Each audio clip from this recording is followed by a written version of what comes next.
grab a chair, she's coming through. She's on the air, it's time for Ronnie Q. Ronnie Q. It's time for Ronnie Q. Ronnie Q. It's time for Ronnie Q. In the morning while I'm driving, Ronnie Q. I really come alive when it's time for Ronnie Q. I listen to my Ronnie. Ronnie Q. I listen to my Ronnie. It's time for Ronnie Q.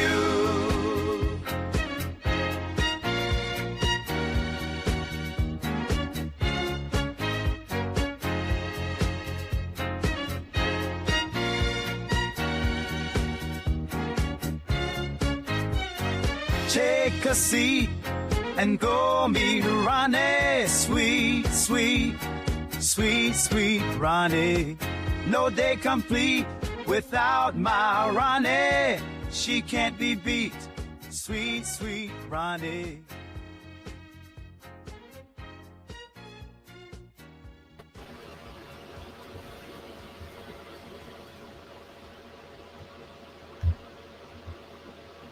Grand Rising, Grand Rising. Thank you for being here, Renee. It is good to see you.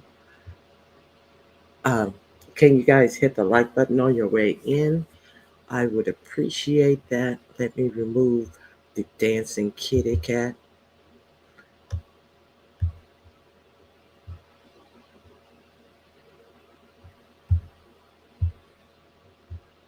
Hey, no pressure. How are you? Good to see you. So,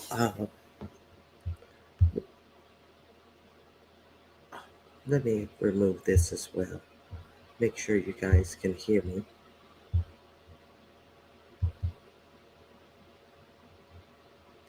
Hold on one second. Here it is. Okay. Thank you guys for being here. Can you please hit the like on your way in? Okay.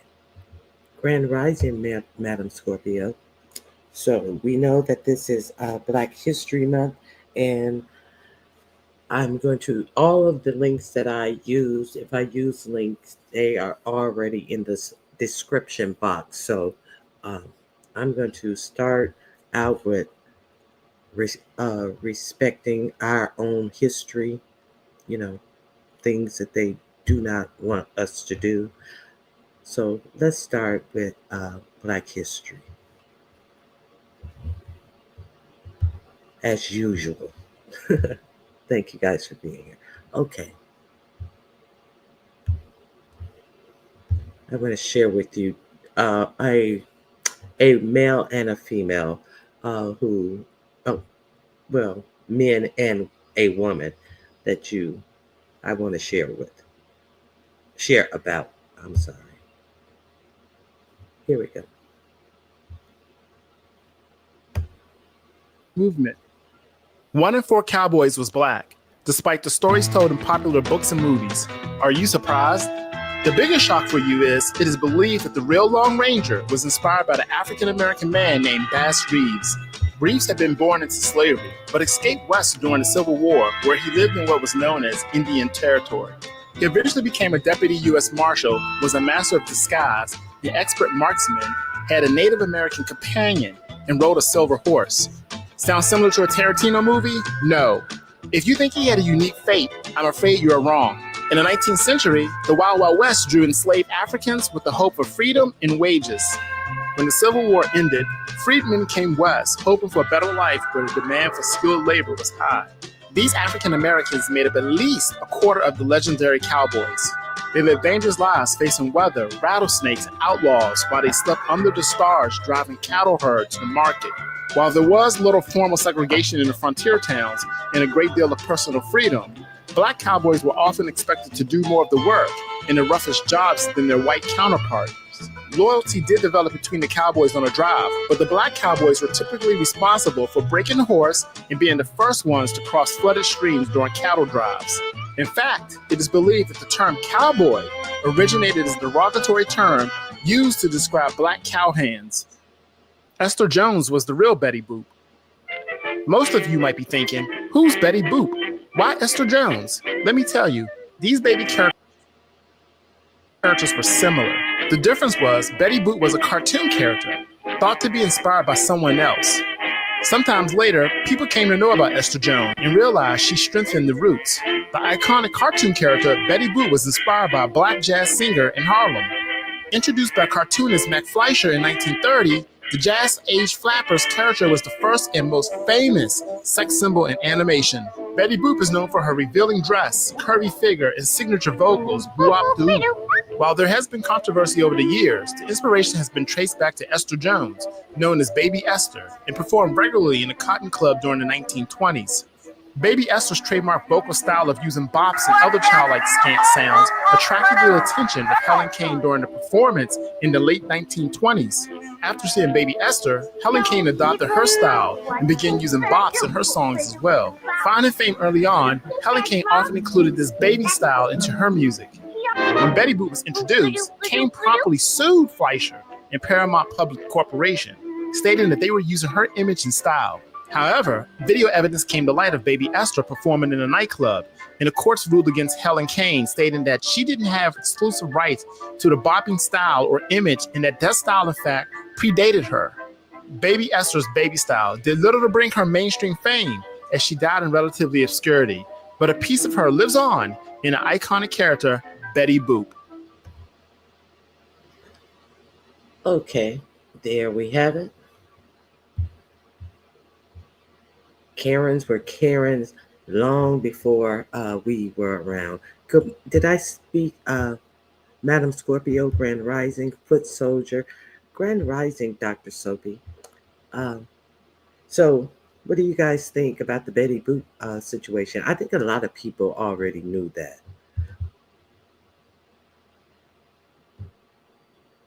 Nothing. I have nothing.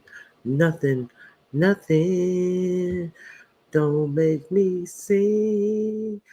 Soapy, tell me what you think of our history. Don't make me cry. One more note. I don't want to hurt you no more. he typed real quick then. Yes, Betty Boop was black.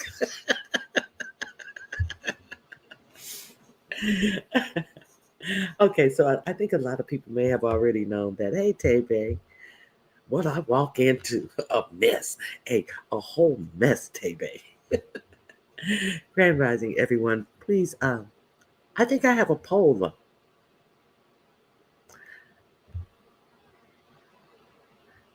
I do think I have a poll. So, what's going on in the beef sector? I'm going to do a Jay Wilson on you guys. Anything going on in the beef sector y'all want to talk about? Grand Rising, Jill. I can't speak individually. I'm just too important for all of that. Grand Rising, Hood Scriptures. No, I know Jill be multitasking in the mornings. So, I don't know. I really don't know anything that's going on in the beef sector. I'm not trying to be facetious because it was just a lot that went on yesterday. So, do you guys want to hear what I usually have been talking about? Because it was crazy yesterday. Well, if not, we're going to just try to get through this. So, yesterday, it was discussed that the new president, Musk, had gone to the Department of Education and had found something about, I think, $80 billion that he wanted to cut from the Department of Education on the same day that Linda McMahon, of the WWE fame, was during her confirmation hearings to lead the Department of Education. Hey, Ox City, Grand Rising to you as well. So, and don't you find it peculiar One of the questions of Linda McMahon was about her children even being safe around her, and why she was chosen to be around children, because a lot of people are unaware of the fact that her and her husband Vince McMahon, or is it her ex-husband? Her and Vince McMahon were being sued by some young men who worked at the WWE because these young men were allegedly SA'd by people in the WWE, be it alleged announcers or whatever, and they did nothing about it but kept these people on after a point that it had been reported and they should have known. These are the allegations to my recollection. Now, the day before, Wednesday, I had read a little headline that they had dropped the charges against Linda McMahon before her confirmation. But one of the senators in the confirmation specifically asked her about that. Were you guys aware of that?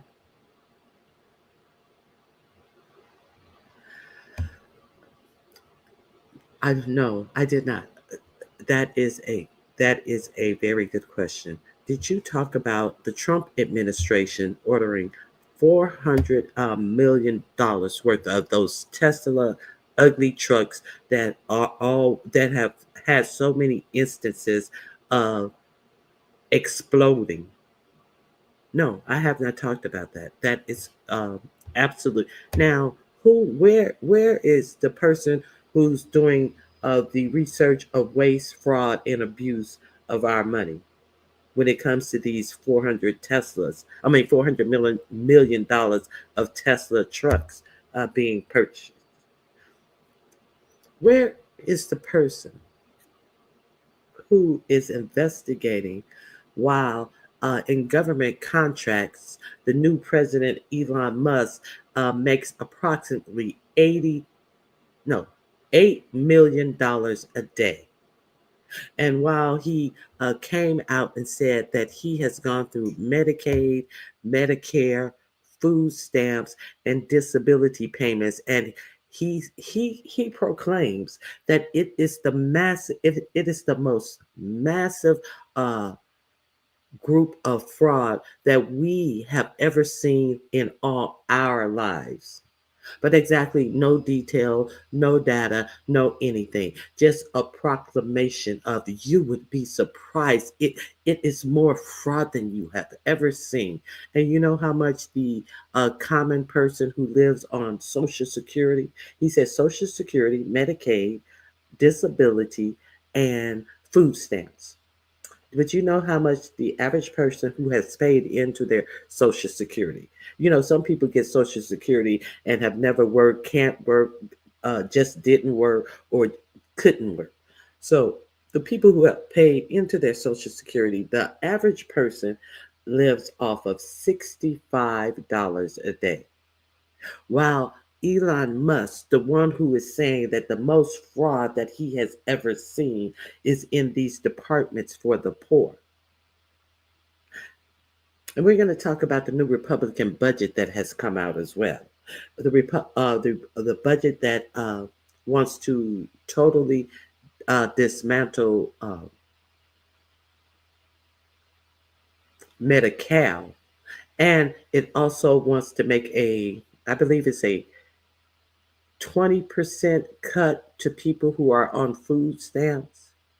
The last calculation about people who are on food stamps, I'm not talking about the people who were bragging that they were getting $800 worth of food stamps during COVID and all of this type of stuff. I'm talking about in regular times. The last thing that I heard that a family of 4 got off of food stamps, what had to live off of on food stamp, was $16 a day. And that was way back when, that was years ago, when Gwyneth Paltrow said that she was going to challenge herself to live by that amount of food per day. And she quit before a week. And she said, the produce that she's accustomed to is too expensive. And, that, you know, zapped out a lot of her budget. So, but I guess if you can come on here and say you're going to lunch, who's going to buy me lunch? It doesn't hurt you. I guess if you come on here and I'm about to go eat, who want to put in something on my meal? It don't hurt you. Because everybody on YouTube is independently wealthy and just dumb. Okay. Hey, lovely one. No, I am not on food stamps, but I understand. I understand what is going on in America right now. I to okay is Don Lemon on food stamps? Is are the CNN hosts and reporters on food stamps? Is Joy Reid on food stamps?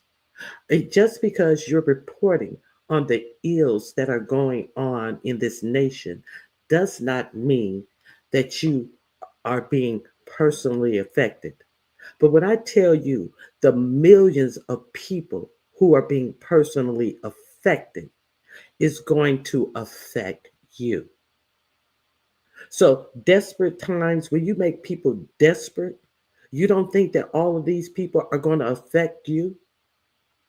Now, a court ruled on yesterday that they had a hold on that letter that went out to all government, not government, to all federal workers, that retirement letter where you can retire now, or and we'll pay you through September, or take your chances. And 75,000, it is estimated that 75,000 people who had jobs took that retirement. Now, I'm not sure how or if they even plan to actually pay them. I don't know if it's going to be a lump sum. I don't know if it's going to be a monthly payment. They continue to pay them as they do no work. The Congress says there is no budget for this payment to these people. But we would be remiss if we miss. Hold on one second. Hey. Hold on.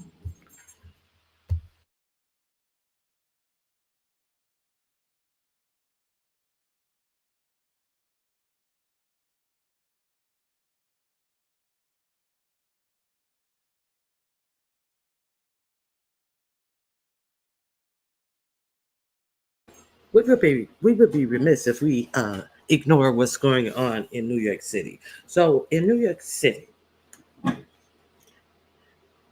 if you get caught between the moon and New York City, I know it's crazy. Hey, Miss 313, I got a mod. Thank you for being here. Okay. All of it needs reform, unemployment and food stamps. Hey, Tracy, Grand Rising, sad. Okay, so. Hey, Miss Queenie, Grand Rising to you. Thank you for being here. They are constantly getting richer from fraudulent activities. Yes, they are. Yes, they are.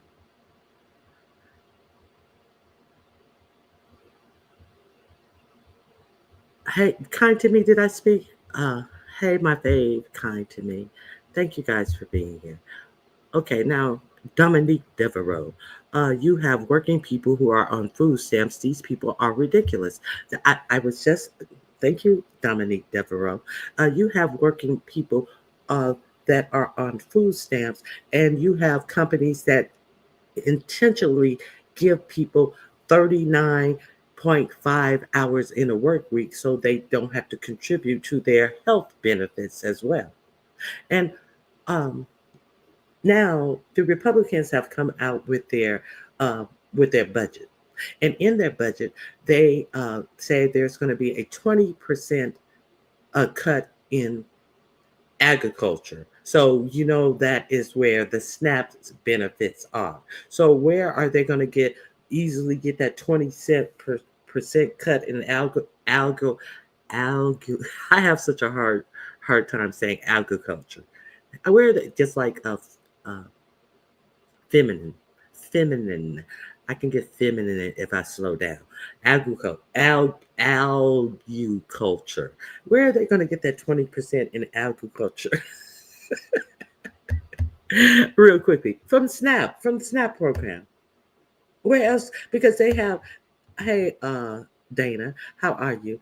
Because they have farmers right now who are not getting paid because of the um, the closing of the USA. A lot of farmers are not getting paid. A lot of farmers only grew stuff on their farm to send off to USA because that's who was paying them for their crops.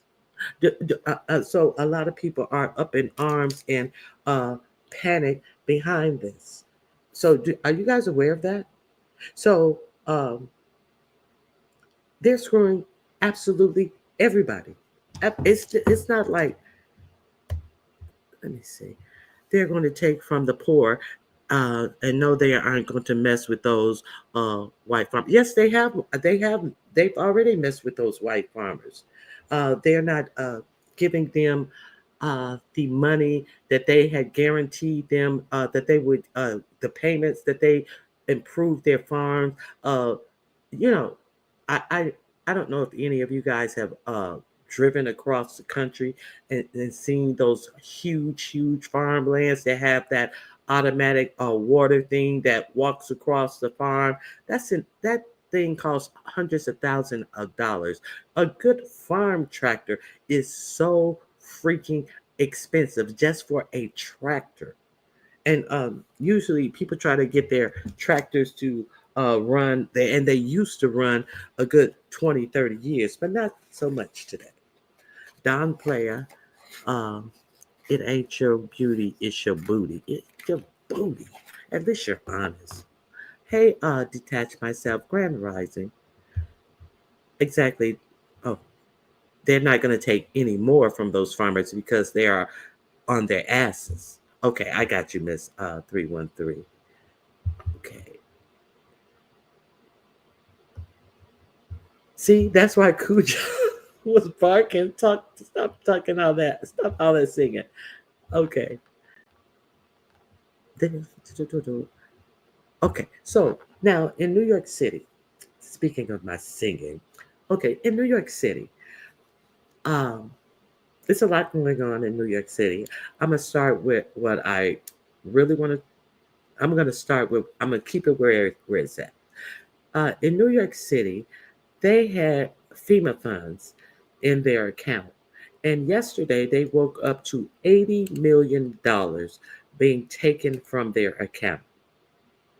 And then when they hunt down where the $80 million go, uh, Elon Musk and his muskrats were the one who basically stole this money because once Congress allocate funds, you have 5 days to dispute these funds or anything. But once they are in your account, that's your money. So this was a FEMA fund. A lot of people may not like what it was used for, and I don't understand if they got $80 million. How come they can't spend it on American homeless? But that's the funds that they were using for uh, immigrants to get the immigrants off the streets, settle them in different places.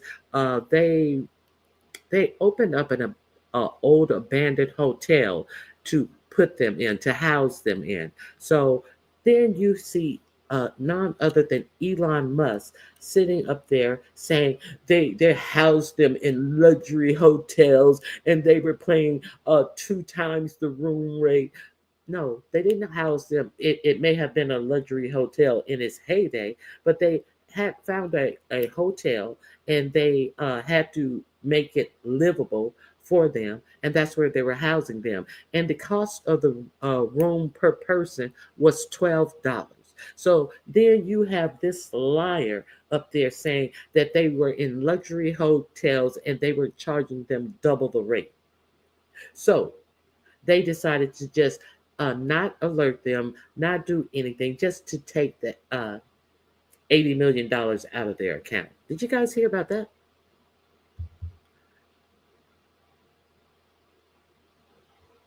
Let me see. Y'all don't have nothing to say about that. Did you hear about that? Yeah, they're using lies to get you to believe shit, and their dumb asses fall for it. Exactly. See, you could be against them spending any money. Like I said, if you got $80 million, I would prefer you to spend it on the homeless, that population that was here prior to these immigrants getting here. And if they knew that they was going to have to in New York City get through a New York City winter, maybe they wouldn't come to New York City. Yeah, don't you think the weather is enough deterrent? But you got homeless in New York City all the time. Y'all ain't spending no $80 million on. Let's keep it a buck. But if that's your argument, don't lie to say that don't lie. I heard about that yesterday.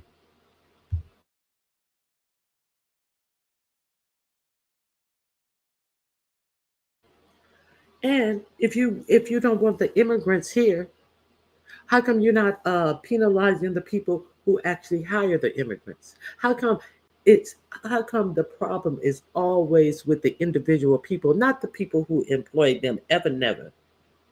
If they were tasked to be arrested on the street and sent to Guantanamo Bay or some other type of concentration camp, now I hear that they are even talking about sending them to prisons in other countries. And I think, is it Nicaragua who has offered to take them because they're going to get paid for these prisoners, and it's one of the worst prison systems in the world.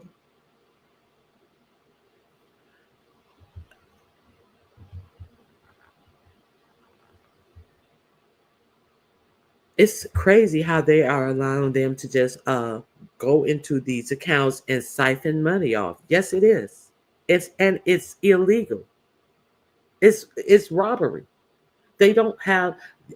Listen, this money is allocated by Congress. It's three equal branches of government.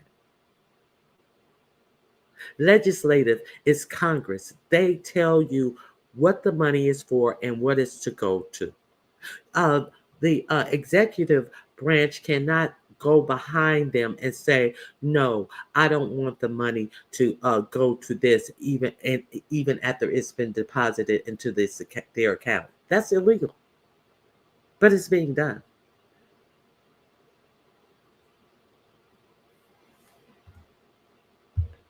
Elon lies more than a big six. Uh, the funny thing is, they will tell you they are liars. Yes. Oh, if anybody saw the interview that he totally made the person that idiots elected look like a fool, and he totally took over that interview and stood over him and answered the majority of the questions because the dummy that these idiots voted into office had absolutely no answer, or had absolutely no manhood, no power in his position, because he knew that he would not be in that position had not it been for Elon Musk funneling so much money into his election. So what about all of this election fraud and people changing votes and all of this? Why was there no cry of this when you have a person who has a team of hackers, working for him and under him, stealing from the federal government, taking listen, I've gone too far off topic. Um, let me see.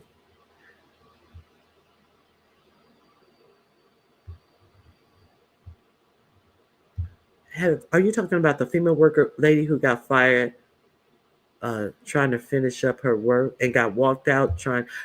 I didn't hear about that. Hey T Danielle, Grand Rising. I hope you are enjoying yourself. It is good to see you. I didn't hear about that.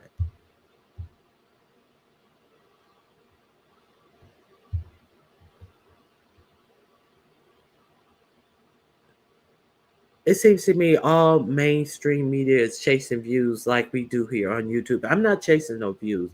I'm just chasing some information because I don't get my news from for-profit media in large parts. I may it's 1:30 p.m. here, so good afternoon. Good afternoon to you. I hope you are enjoying your excursion, and it's still good to see you. I'm not okay. I'm gonna start. Okay, I all of my links are in the description box. Put a 1 in the chat if you had enough. So here, what I want to talk about is this right here. He said that he found most fraud and abuse in the Medicare system. So, I, if you guys have been following me, you guys know I had talked about this prior to that CEO getting unalived by that young man.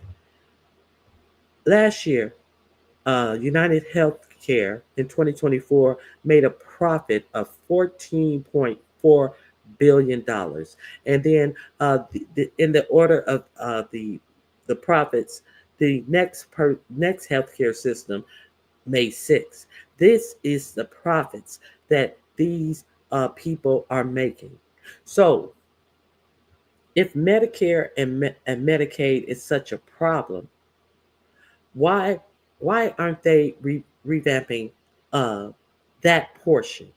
Uh, the head of United Healthcare bragged one time about the getting overpaid. I played this video for you guys, and they knew that they were overcharging, and as long as they were getting overpaid, he accepted the money. He thought that it was a win-win for him because where is it? Where is it? I'm going to show it for you right now. I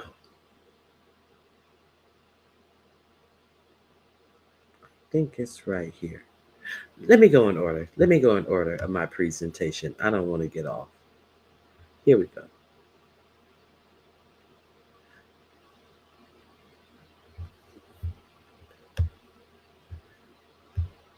I got to bring you up to it. Okay, the link is in the description box.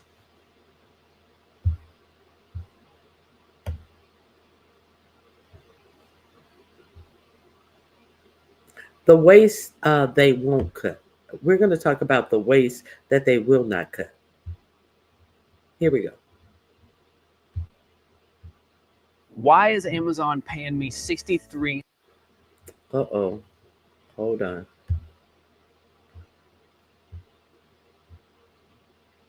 Or got out. A billing administrator at the nursing facility approached me to let me know that my mom's Aetna Medicare Advantage plan wouldn't cover her stay anymore.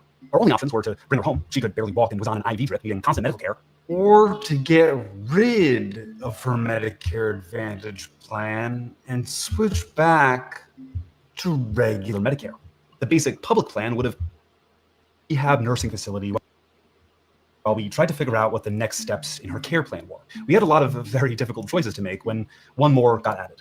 A billing administrator at the nursing facility approached me to let me know that my mom's Aetna Medicare Advantage plan wouldn't cover her stay anymore. Okay, I got the sound correct. Is that too fast? Yes, I did talk about this. Kamala and Joe folded like a pretzel. It was so disappointing. I was so disappointed that they didn't fight for that election and expose the fraud. I definitely agree. Okay, so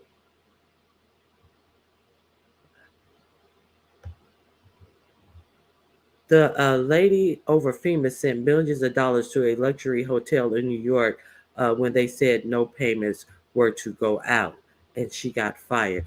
But Renee, we're going to talk about this was not a luxury hotel. This was an old hotel that was actually closed down. And like I say, it may have been a luxury hotel in its heyday. I think one of my videos actually touched on that.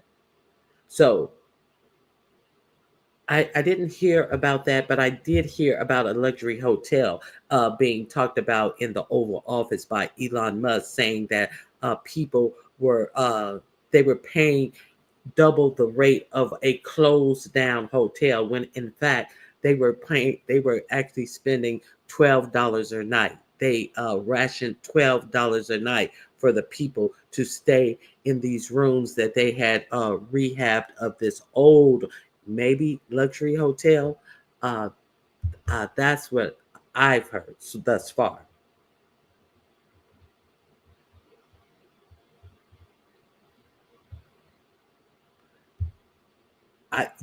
Yeah, we might be talking about the same thing. So if is this too fast?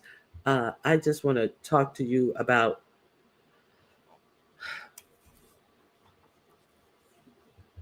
where they're not cutting the money from. Okay, let's continue. Okay. Her only options were to bring her home. She could barely walk and was on an IV drip, needing constant medical care, or to get rid of her Medicare Advantage plan and switch back to regular Medicare. The basic public. Okay, so there's Medicare and there's Medicare Advance. Straight Medicare is just straight Medicare. Medicare Advance is when you get the choice to choose one of these private insurance companies who in United Healthcare, you saw that they made $14 billion who routinely deny people of their doctors' requests, tests, surgeries, and all of this type of stuff using AI bot that refuse patients or have these what is it? Prior authorization requests, holding off people Medicare medical care for extended periods of time. Usually people don't dispute this. Usually they just go with it. A lot of people have been stalled with real serious diseases to the point where the stall only lets the disease advance in them, and to the point that where they're dying and the diseases are getting worse during this wait and all of this type of stuff. Not paying for treatment, people cancel, insurance company canceling surgery the day of surgeries, all of this type of stuff. Why? Because they want to save money.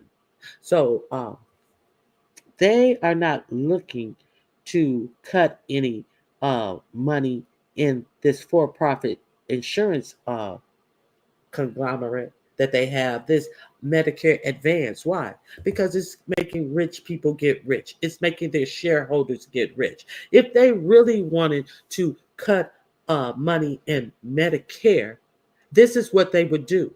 And they will, and more people who are just on the straight Medicare, they don't have these problems. This is what I'm trying to show you. Public plan would have paid for her continued stay. That didn't make sense to me. Medicare.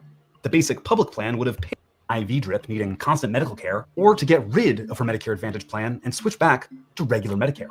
The basic public plan would have paid for her continued stay. That didn't make sense to me. Medicare Advantage is a privatized add-on to Medicare that was supposed to provide better care. It ended up not mattering. She died before Aetna could throw her on the street like they wanted to. Medicare Advantage is just one part of our broken system, but I want to use it as an example of why things are so broken. You might think you already get it. The American healthcare system sucks and is far too expensive. But it's not just because it's not free. We're going to look at where all this money is actually going. How a surprisingly influential vinyl record drop from an unexpected artist helped get us here, and who we're now depending on to fix all of this. And we would be remiss if we didn't understand that Kennedy, Robert F. Kennedy, is now the head of our Health and Human Services. You know, the same systems about our health by the CDC, all of these systems that are not allowed to give us any medical updates. There's been a halt on any information coming out of all of our medical facilities. Why is there a hush? Breaking news, Donald, now this is about 2 weeks old. Donald Trump has ordered a communications blackout at America's Federal Health Agency. The CDC, the FDA, the HHS, and the NIH have all been told to pause external communication, including publishing scientific reports, updating websites, or issuing health advisories. All of our health agencies can't even issue health advisory. And we talked about it yesterday as the bird flu, which can be transmitted via different species of animals and to humans, that has egg prices so high that obviously they have not combated as of yet. But we don't know because we have no health warnings being issued. We don't know what it is doing. What did Lex Mack told me yesterday? I know measles is on the rise. What did Lex say yesterday was also on the rise? Not polio. Tuberculosis. There's a tuberculosis outbreak in the United States. In the United States, there's a measles outbreak, and there is one more, and we still have COVID. There's something like the H1N1 respiratory outbreak, but we have no public health system that is alerting us with this. And Robert Kennedy is now over the Health and Human Services that gives us all this information. Was that the reason why they put a halt on the information coming out, because they were trying to get a dunce confirmed who has no medical expertise? Is that why they put the pause on? I'm just wondering. Are you guys wondering? Hey, lovely one. Hey, real Mama Phoebe. Oh, Miss, she said it's fast. Okay. Congress is proposing a bill to stop Elon from doing the things he has no power to do. Well, they better hurry up. They better hurry up. We in trouble. So sad. Okay, let me put this on regular speed. I don't want you guys to. This is I'm telling you where they could find money, but they have no problem with corporations making these types of profit while they deny the actual service that they're supposed to give to their insured people. Is it because these insured people are Medicaid recipients that the insurance company can take the money from the government and do whatever with the people and just make money? 4 parts: A, B, C, and D. All 4 parts make up about 10% of the federal budget. Medicare Part A is completely free. It's what you paid for in taxes for working all those years. It covers hospital visits.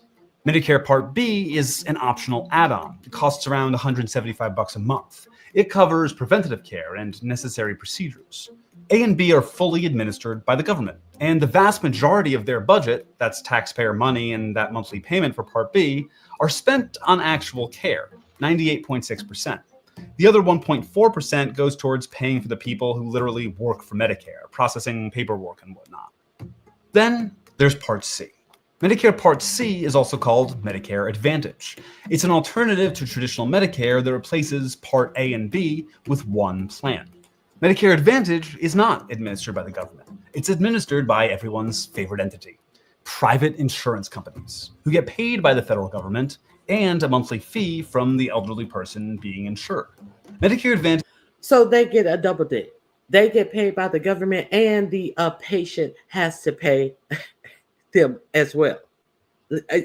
Are we clear on that? So why don't they eliminate that? Why is that even available? is heavily advertised, using all of the elderly's favorite celebrities. Hi, William Shatner here with an important message about your Medicare benefits. The ads use Medicare branding to convince seniors these plans are more connected to real Medicare than they are. Images. See the branding, see the color, and they got the flag on there. It looks like a disability card or something like that. You just branding to make you, oh, that's the same thing. That's connected. It's fraud. That if you want to get rid of fraud, how come this type of fraud isn't done away with? Let's continue. Of healthy, active seniors and promises of lower out-of-pocket payments and more coverage. They don't include important information like plan quality ratings or the other hard facts about coverage. They even go further and offer gift cards and other financial incentives to sign up, like a timeshare or something, which the elderly also love. Since my mom's gone, I have to help with a lot of my dad's healthcare. I've noticed that when I go to refill his prescriptions at CVS, which owns Aetna, the insurer, they have a little quiz, like an evil BuzzFeed, where you can determine what Medicare plan receiving Social Security. Here we go. Ronald Reagan. Problems exist because of not one, but we know it today in 1986, the amount the United States spends on healthcare has more than quadrupled.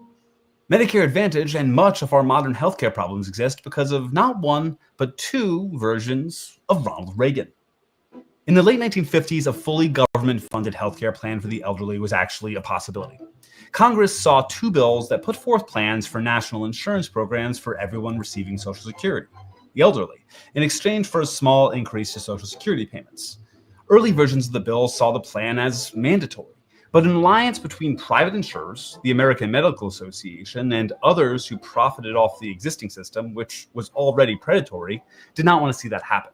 So they released a secret weapon, Operation Coffee Cup. A key element of the campaign was this vinyl record.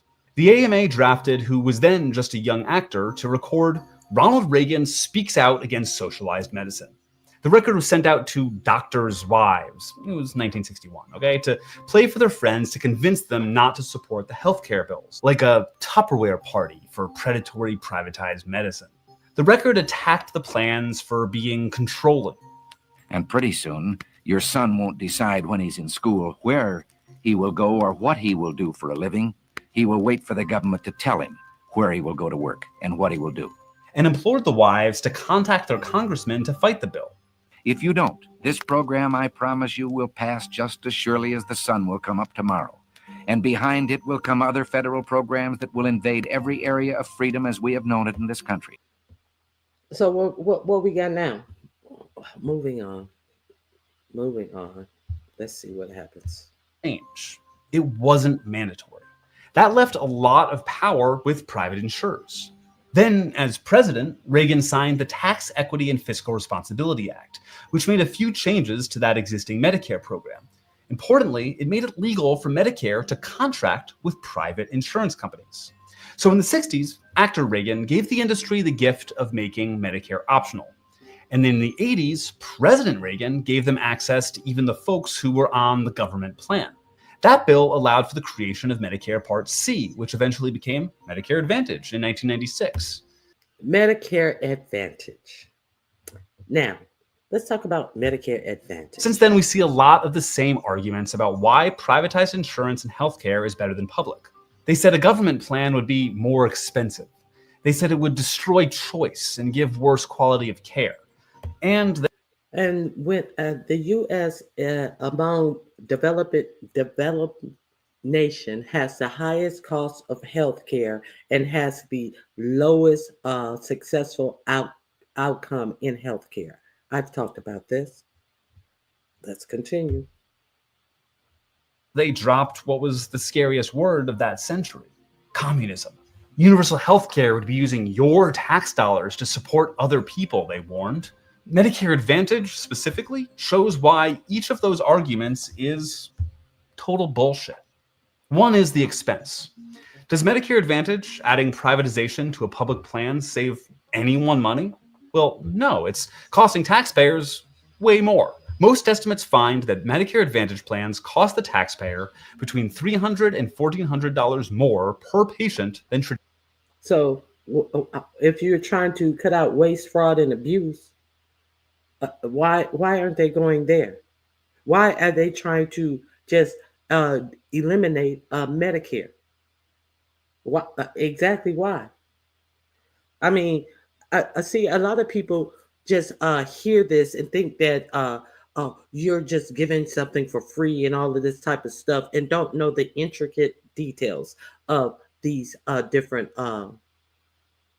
Medicare programs and why these programs are in effect and who is actually gaming the system of these programs by denying you your what the doctor says that you need to stay healthy. Okay, so let me see if there's any more of this I want. You can peruse this. And when it is proven that when Medicare is actually funded by the government, see, they try to use all these communists and all this, but when what medical system is actually funded 100% by the government, administered by the government, the VA. Let's go to this. Medicare Advantage plans often have a much smaller network of in-network doctors than regular. And the government control thing? Well, guess which health system in the United States has the best customer satisfaction? Veterans Affairs. Vets are very satisfied with their VA healthcare, and that's a totally government-run program. They deserve great care, but it's proof that even in America, government care can work. And then there's the whole communism thing. The critics ask, okay, so there is more information on here, but I'm going to drop the link. Please watch this whole video if you do want to understand where all the waste, fraud, and abuse is. It is also in the description box of this video for those who come in late, just in case I have to. I didn't realize that Betty Boop section had music, so just in case I have to chop that out and the chat is gone, all of the links that I'm using are in the description box already. My grandparents have Medicaid Advantage because they think the private companies are a better choice, and that's what a lot of people think, and that's why a lot of people get screwed. And the thing about that is they are all in cahoots. The thing about that is I think my aunt tried to get off of Medicare Advance and just go back to straight Medicaid. But once you choose Medicare Advance, they don't allow you to get off of Medicare Advance. If I'm not mistaken, I think that's what my cousins were saying about getting her off. You can change insurance providers, but once you choose Medicare Advance, you only get Medicare Advance. Hey, Black Pearl. Where is Joe Malone? I haven't seen a Joe Malone in here. Who is Joe Malone? That you're the second person I saw speak to a Joe Malone.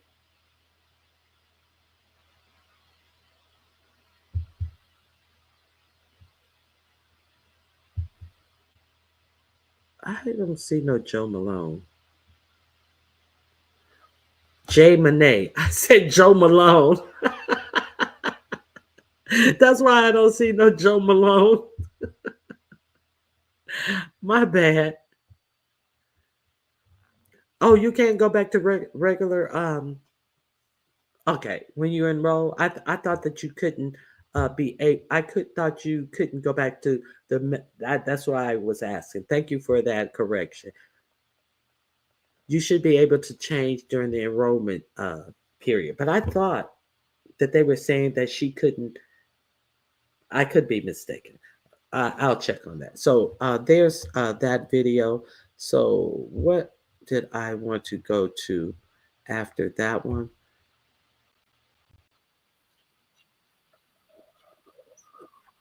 Let me get past this commercial.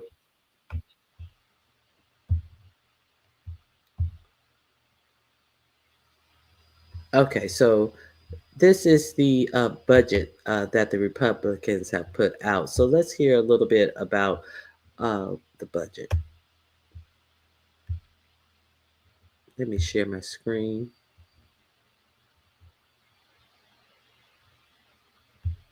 Yes, this is the one I want to share with you guys.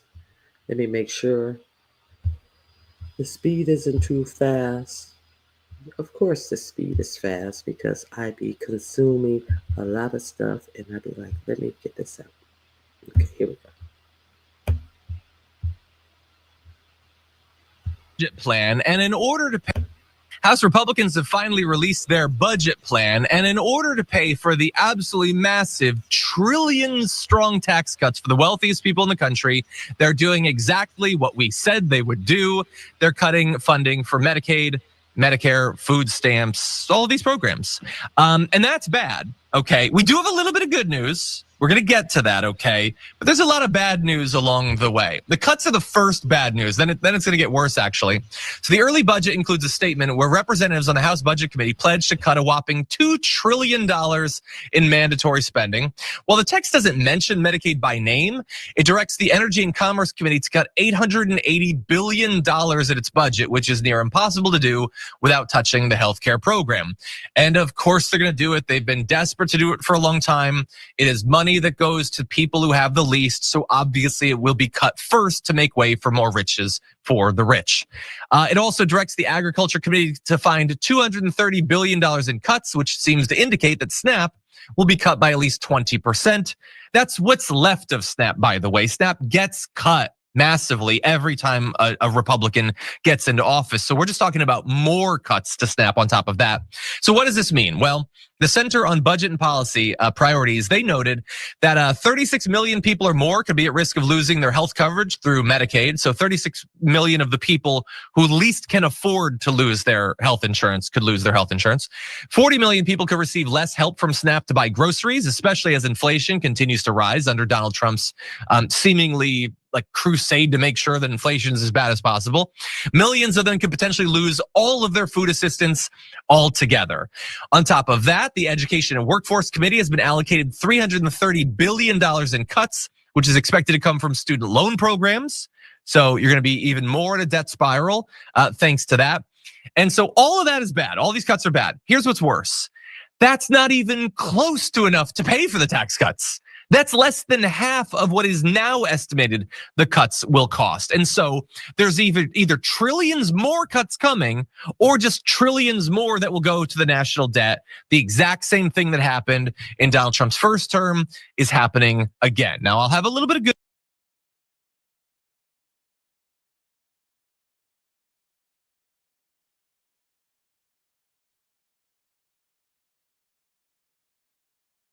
So if you want to hear the good news, go over and check out that link. Let me see what you guys are saying. Hey, Bush baby, how are you doing? Okay, you went back to original Medicare from the HMO. Okay, thank you for that information. I didn't want to put out the wrong information. I try not to do that.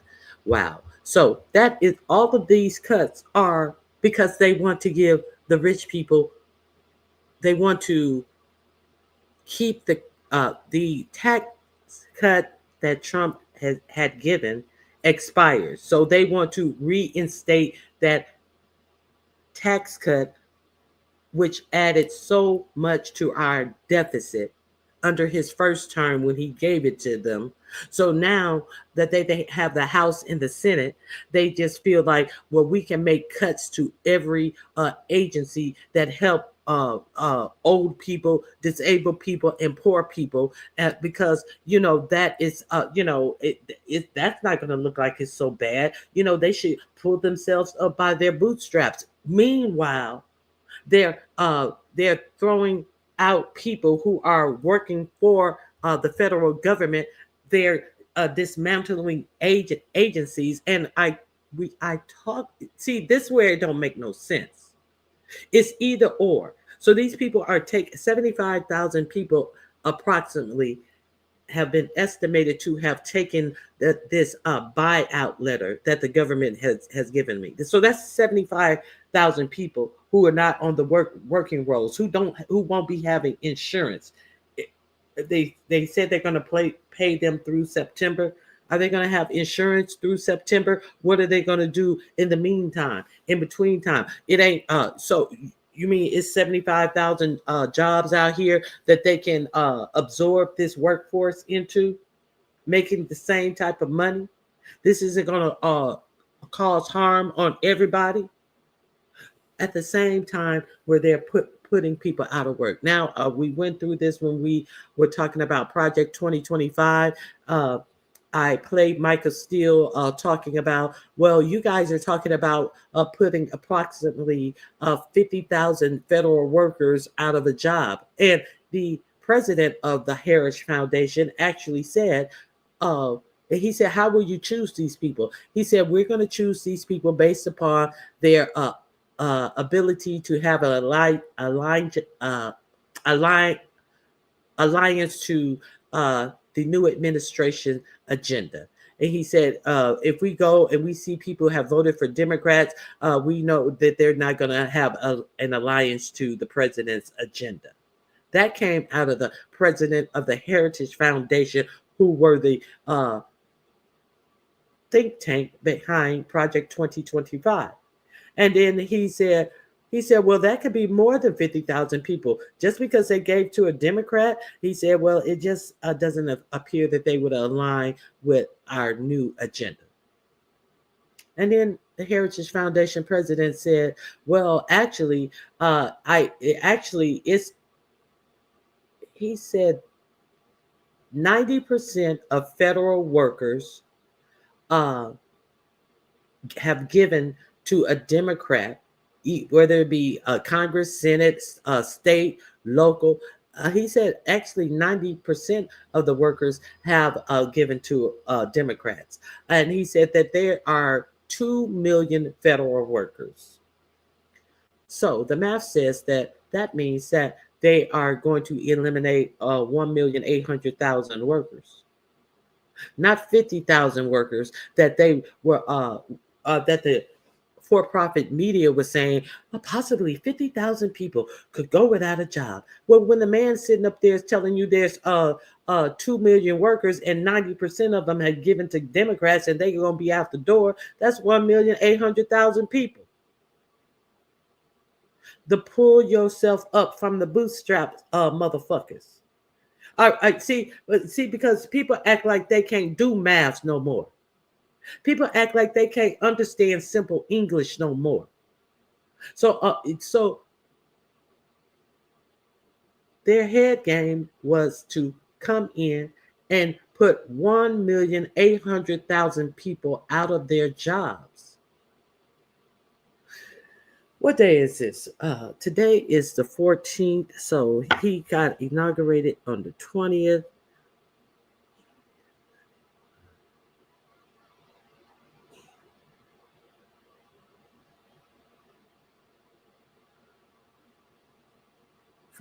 Day. They have a 180-day plan.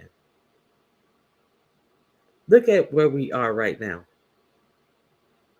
Wait a minute, not no 45th day. No, it's not the 45th day. Maybe we can't do no math.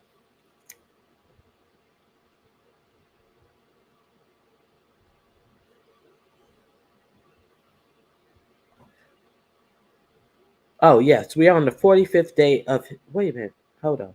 I'm adding wrong. We are on the 25th day of his presidency. Where are we going to be after this 180 day that they would refuse to give the Senate any information of what they had in store in Project 2025 for the first 100 days of this administration? And we do know that martial law is one of the things that they have said that could be enacted on the United States. Now we're in day 24. So, oh, shit. Hello, Indian Wildin'. Welcome to the channel. Don't try no mods. Please, I get behind sometimes. I thought it was more like 5 or 6 times.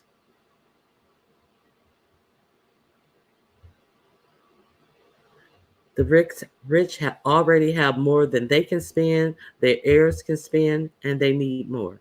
How come if you're looking to save money, why don't you have the rich people actually put more money into the treasury by raising their taxes?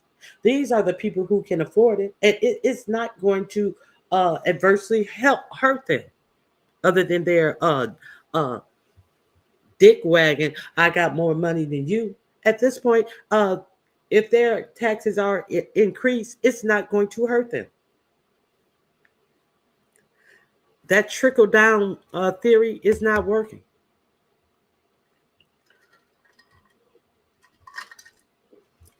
I see impeachment on the horizon. Now with these Republicans, and this is the stupid thing. These Republicans are going lockstep with all of this ignorance because Elon Musk said that he will have a pay for somebody to primary them in their primary elections if they vote against anything that is put on the floor. So let's understand that most of the people who are on these programs live in red states. So do these Republicans think that they are going to get their jobs back when they follow through with these ideas that's going to hamper their states the most?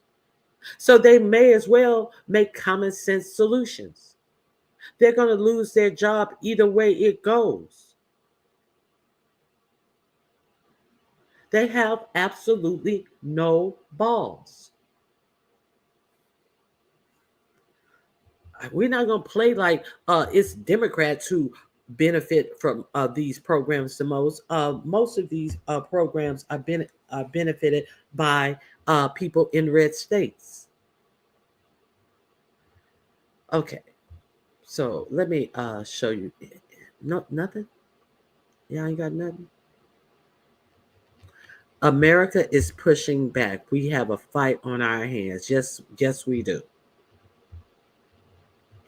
Let me see. Okay, let me present this.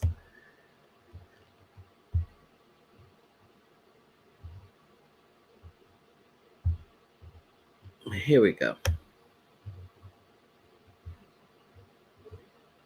The link is in the description box. Uh-oh. My bad.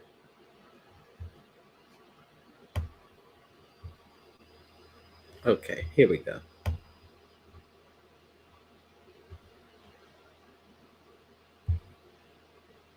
Picture a transit system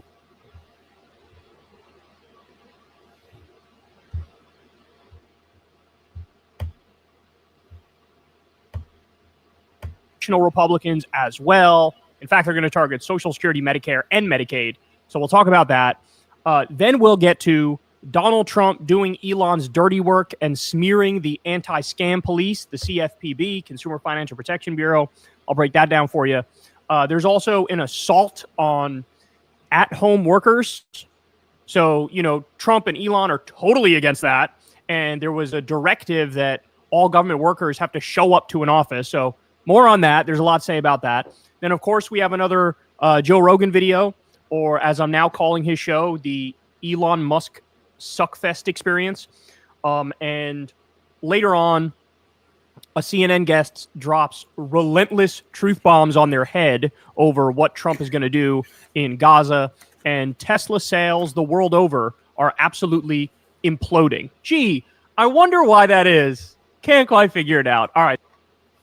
So, is that why the welfare queen, the biggest welfare queen in the United States, is getting a $400 million contract to buy these Tesla trucks?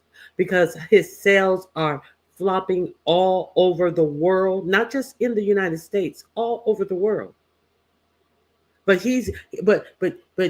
we are not supposed to realize that he is the biggest welfare queen. Is he looking through all of his government contracts to find waste, fraud, and abuse? No, he's not. He's getting more. Oh, God. Okay, let's continue. All right, so we'll talk about all that and more. So everybody do me a big favor. Please subscribe. That's below. It helps out massively. Helps push these videos out through the algorithm. And thank you to everybody who supports this show on Patreon. It means the world. Literally couldn't do without you guys. Get to this topic. We have a Republican congressman, Riley Moore of West Virginia, and he went on Fox Business Network, and he's going to let you know, hey, this is on the top of our list for Republicans. The things we... Now, West Virginia. He's West Virginia. This is what he's telling his constituents in West Virginia. Most of them who are dirt, I don't know if most of them, a large number of them that are dirt poor. And this is what he is telling his people. Want to do. This is one of the main ones. Ready for it? Here we go. Time opportunity here in unified government to actually address mandatory spending. Yeah. Mandatory spending is the biggest driver of the debt in this country. And so Medicare, Medicaid, social mandatory spending, that is Medicare, Medicaid. He using a different word for it, mandatory spending, to not tell you that this motherfucker is saying that he should cut agencies that help his own constituents the most. Let's continue. Social Security. That's what he's talking about. So we have to address that. And that's what the House Republicans are so solely focused on, while taking care of all these other agenda items that we've discussed, taxes and all the like. So that's code word for we're trying to cut taxes for rich people again. Multi-millionaires and billionaires and corporations. We're working on taxes, but also don't worry. We're taking a look at mandatory spending, Medicare, Medicaid, Social Security, which they want to cut. I do believe that there will be an effort to cut into mandatory spending in order to get some offsets for some of the spending in the reconciliation bill. Yes, that's what we've been discussing. And as I said, I think this is our once in a lifetime opportunity. You know, you see government shutdowns over discretionary spending all the time in the appropriations bills. Just to be clear, discretionary spending is only 26% of every dollar that's spent annually in the United States. So we got nearly. Okay, let me just say that he's using a lot of legal jargon here to not tell you the plain face reality of what they're planning to do. Right. So what he's talking about, it's only 26% of the budget. There, he's talking about everything that's not Medicare, Medicaid, Social Security.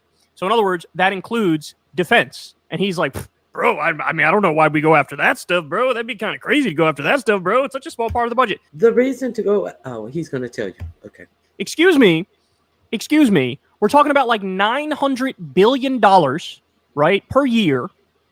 And then on top of that, the Pentagon can't account for 61% of its money.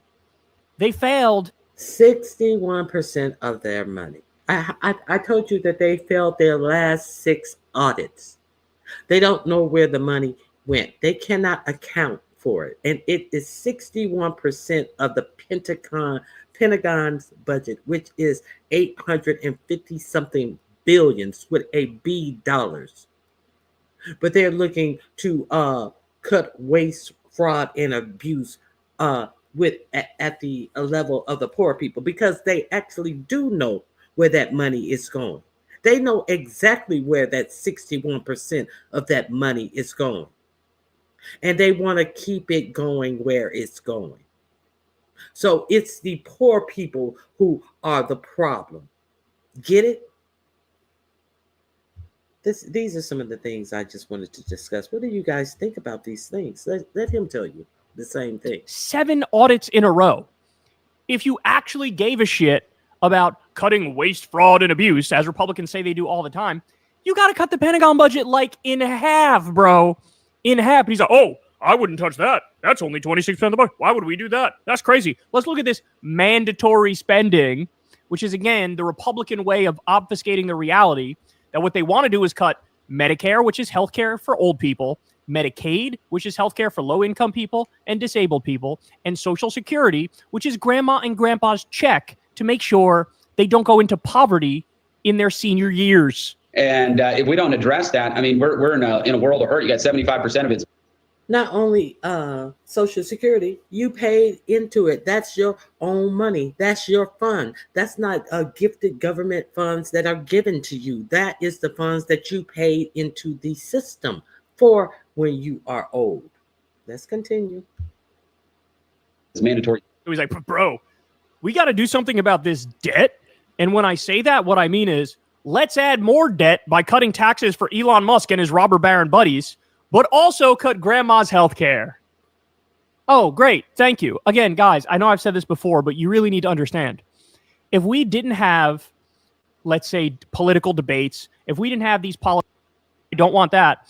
All right, more. So look at this, guys. House Republicans just released their budget resolution, which keys up their reconciliation bills. So reconciliation bills, you only need 51 votes to get something passed. It's not the 60 when the opposition and now in the Congress, I think they have 218 people, and on the Republican side, and they have 215 on the Democrat side. So that's they need 4 votes. If they get 3 votes, is it the Senate? Let me see. Is it the Senate or the Congress? If I know that in the Senate, no. Okay, so he can't break a tie. So they need 3 people to stop this vote. They have 218 Republicans and 215 Democrats. So do you think that they will be able to get 3 people to use their common sense to understand that this is some bullshit on the Republican side? No, because they are lockstep in any and everything that they are told to do. They are not thinking for themselves. They are thinking about their jobs, and they're going to lose them no matter what. So are they going to be decent human beings? No, because there are no decent human beings there. Got a whole bunch of idiots, in my opinion. Let's continue. That's just my opinion. I'm just one person. Vokes a filibuster, then you need 60 votes or more to get something through. But reconciliation means all you need is 51. And I forget the exact number, but you get like 3 or 4 cracks at that for different bills, throughout the term. But so they want to do this through reconciliation, which would avoid filibuster. And here's their budget resolution. They're calling for a cut to Medicaid of at least $880 billion, healthcare for poor people and disabled people, $880 billion cut, and they want to cut SNAP, which is the food stamp program, by at least 20%. Now, remember... Okay, so we've heard that. Let me see. It's a couple of things I want you to see in this video. Here we go. Major Social Security warning. Billionaire Elon Musk said there is widespread fraud taking place in the payment of federal entitlements like Social Security. By the way, let's be clear. He's lying. He's lying. He's given a couple anecdotes. Oh, we looked through the code and it turns out, oh, you mean you illegally were looking through the code? And some people are 150 years old and they're getting Social Security checks. Really? Yeah, but he showed no data, no proof of any of the things he said, much like when he said that there was $150 million going to the Palestinians for condoms, and then 47 doubled the amount and said there were $100 million going to Palestine for condoms. Come to find out, the condoms, and it wasn't $50 million worth, was going to Africa to stop the advanced spread of HIV and AIDS. And when he was asked about that, when he was taking over the White House with his little brat, he said, well, we're going to get things wrong, but we come back and we promptly admit it. Nobody ever corrected that. What they did was they doubled the price and said that these Palestinians were using these alleged condoms to make bombs. They kept doubling down on it. So we are just supposed to take him at face value that he has gone through something that he shouldn't even have access to, and found people who are 150 years old still getting Social Security checks. So who you gonna believe? This welfare, that's kind of like you believe in Pizarro saying that she went in there and saw all of this fraud and abuse and getting a stipend for $100 million worth of crab legs. Is that what we're gonna do? And getting $880 billion worth of crab legs proceeds and things like that. Would we believe now? So he admitted that he lied. He never corrected the lie. So he is just like Pizarro, Nika, and Bree. They are admitted liars, but they want you to believe the bullshit that come out their mouth. Are we just gonna believe this shit? Okay. Do you have any evidence to present to this effect at all? Do you understand the first fucking thing about how this actually works? My guess is no. Right? Because he's lied about everything else. So why would he tell the truth about this? He's looking for ways to illegally make cuts to these programs more. Social Security benefits are paid to more than 70 million Americans on a monthly basis and help form the bedrock of income for many retirees, survivors of deceased claimants, and disabled people. Musk, who was selected by President Donald Trump to head up the non-official DOGE, has been tasked with streamlining government processes and cutting spending. Okay, look. Newsweek, get your shit together. This is not how you describe it. He has illegally hacked into our government systems, and on a daily basis, he's doing things which are totally unauthorized. Don't talk about it like it's just another thing. This is normalizing it. But critics have raised alarm about an unelected official gaining access to the payment records and personal details of Americans. Oh, you don't say. Musk wrote on X on February 11th. Ready? At this point, I am 100% certain that the magnitude of the fraud in federal entitlements, Social Security, Medicare, Medicaid, welfare, disability, etc., exceeds the combined sum of every private scam you've ever heard by far. And it's not even. This is the post that I was talking about earlier. At this point, I'm 100% certain that the magnitude of the fraud in the federal entitlement, Social Security, Medicare, Medicaid, welfare, disability, etc., exceeds the combined sum of every private scam that you've ever heard of by far. Every scam that but you can simply prove that. Nobody gives a fuck what you are 100% certain of. No. We need to be 100% certain of it. It's not even close. To every scam that every person that is reading this tweet is bigger than every scam that you have heard of combined. Bullshit. It's straight up bullshit. Let's continue. Now, I want to talk about this. It may sound selfish, but I am more concerned with what impacts my family. Black people have to become more educated with their finances. Black people have to have some finances to become more educated with, because it is apparent that they do not want Black people to even have jobs of that is equivalent to their education, experience, and all of this. If so, you are considered a DEI hire. So therefore, you can not get a job that's even equivalent to the type of education that you have, because obviously you guys, you guys. I'm sounding like Nina. We are less intelligent, so there is absolutely no way that we can hold those positions. Are we going to forget that the undersecretary to Marco Rubio said the America need to respect the white male or something to that effect, and that America is so accustomed to coddling people of other races or something to that effect, and ignoring the white male. America won't be great again until they start acknowledging the greatness of the white male, something to that effect. I'm paraphrasing, but he got fired in the first 45, 47 administration for some racist shit that came out. And since then, he has been rehired as the second Marco Rubio is the Secretary of State, and he is the second under Marco Rubio in the Secretary of State. And since then, he has written that. So I understand we all should be concerned about our own families. I have no disagreement with you on that at all.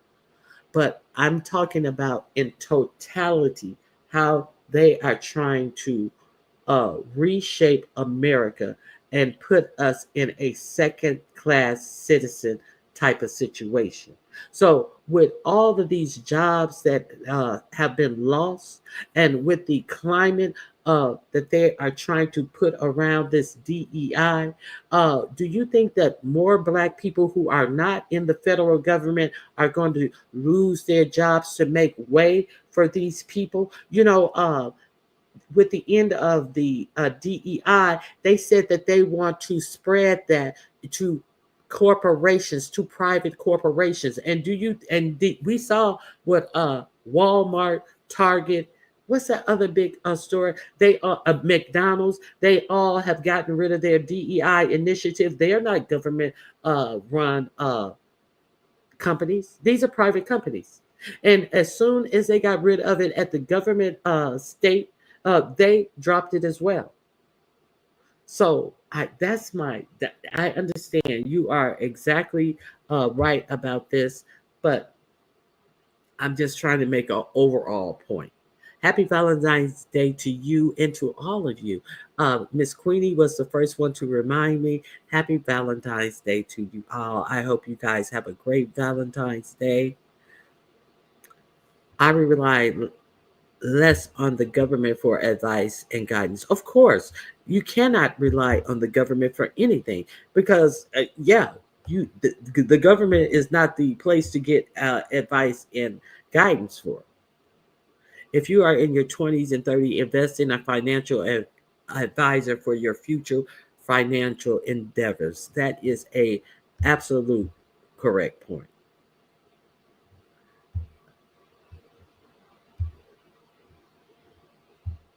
Let's face it, our president is a bully. You're talking about Elon Musk. Okay. Thank you. Same to you. My Valentine's Day little candy jar has 2 more Reese's cup in it. If you guys didn't see our Valentine's Day craft, go over to DC Kool-Aid page, and we made a cute little Valentine's. It looks like a gumball machine. Good morning, Wear Me. Hey, Naturally Lux Diva.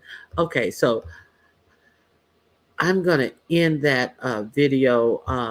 The link, you guys can finish perusing this video. The link is in the description box, and I'll drop the link in the chat right now. So what, Jill? You always gotta brag. My candy machine is still full. The reason why my husband bought Reese cups is because that's his favorite candy. Okay, so we're gonna end that. So, do you guys have any plans for Valentine's Day?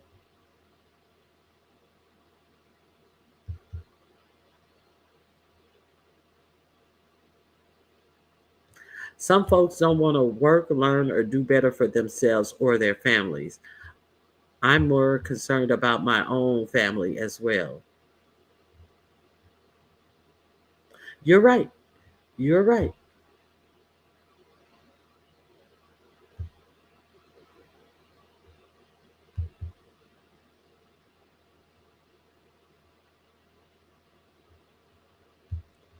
I have taken off and looking forward to a Valentine's Day lunch with my hubby. That is good. That is good. Anybody else? No other Valentine's Day plan?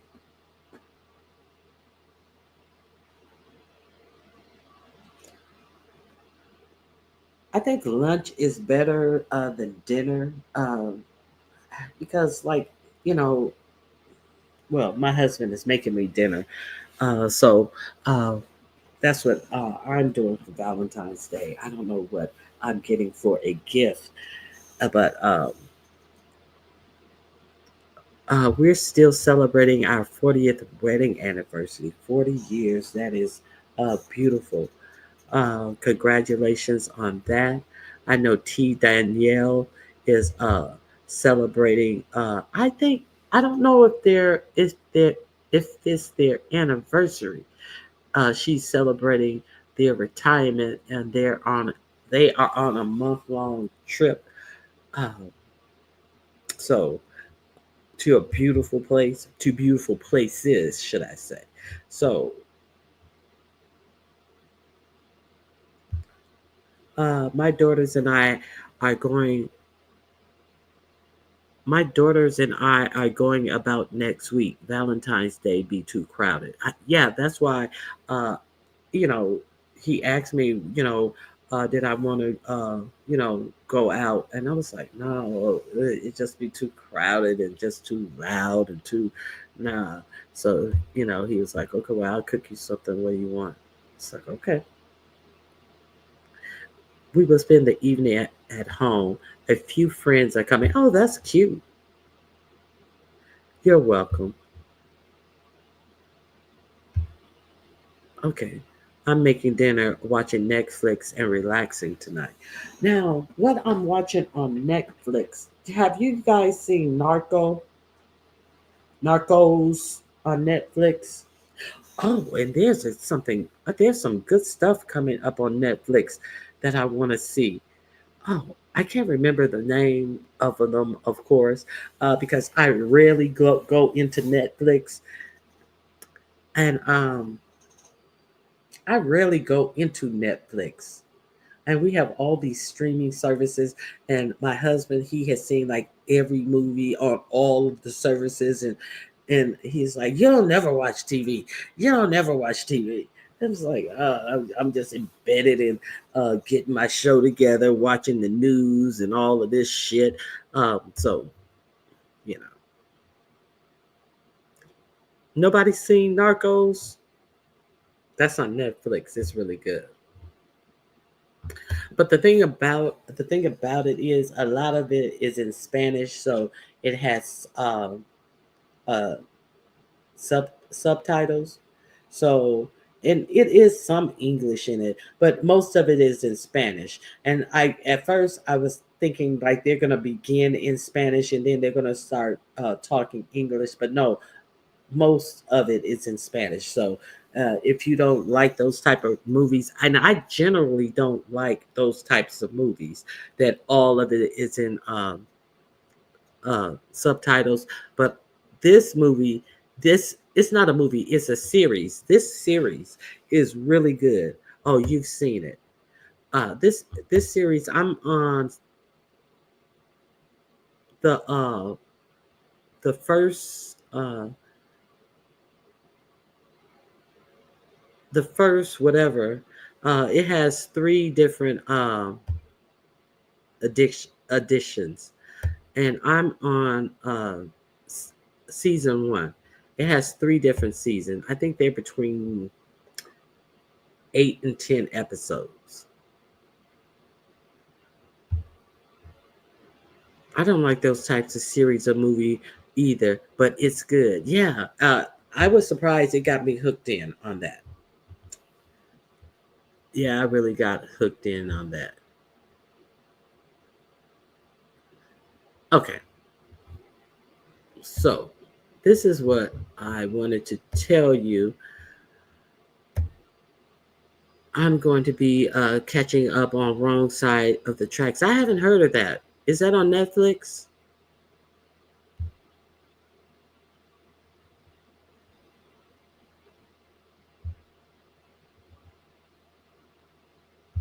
Okay.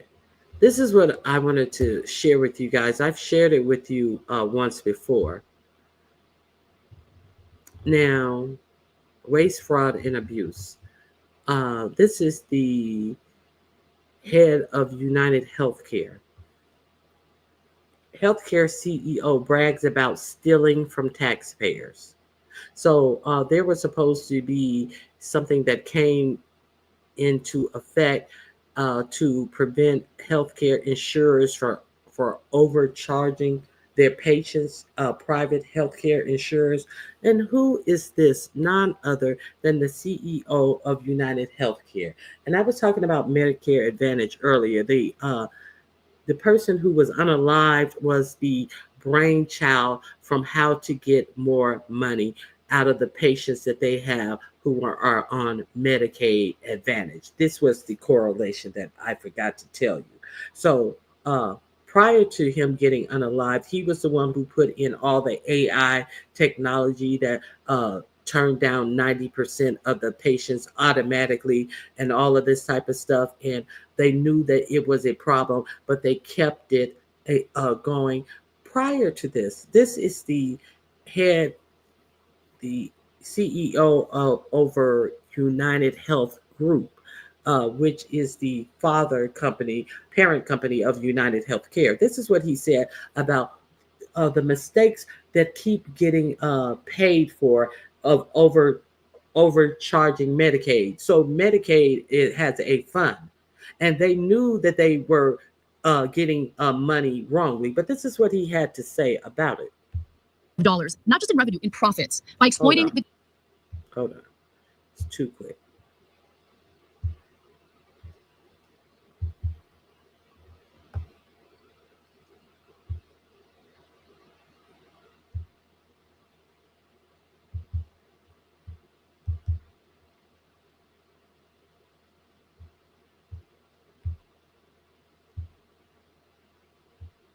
Oops, sorry about that.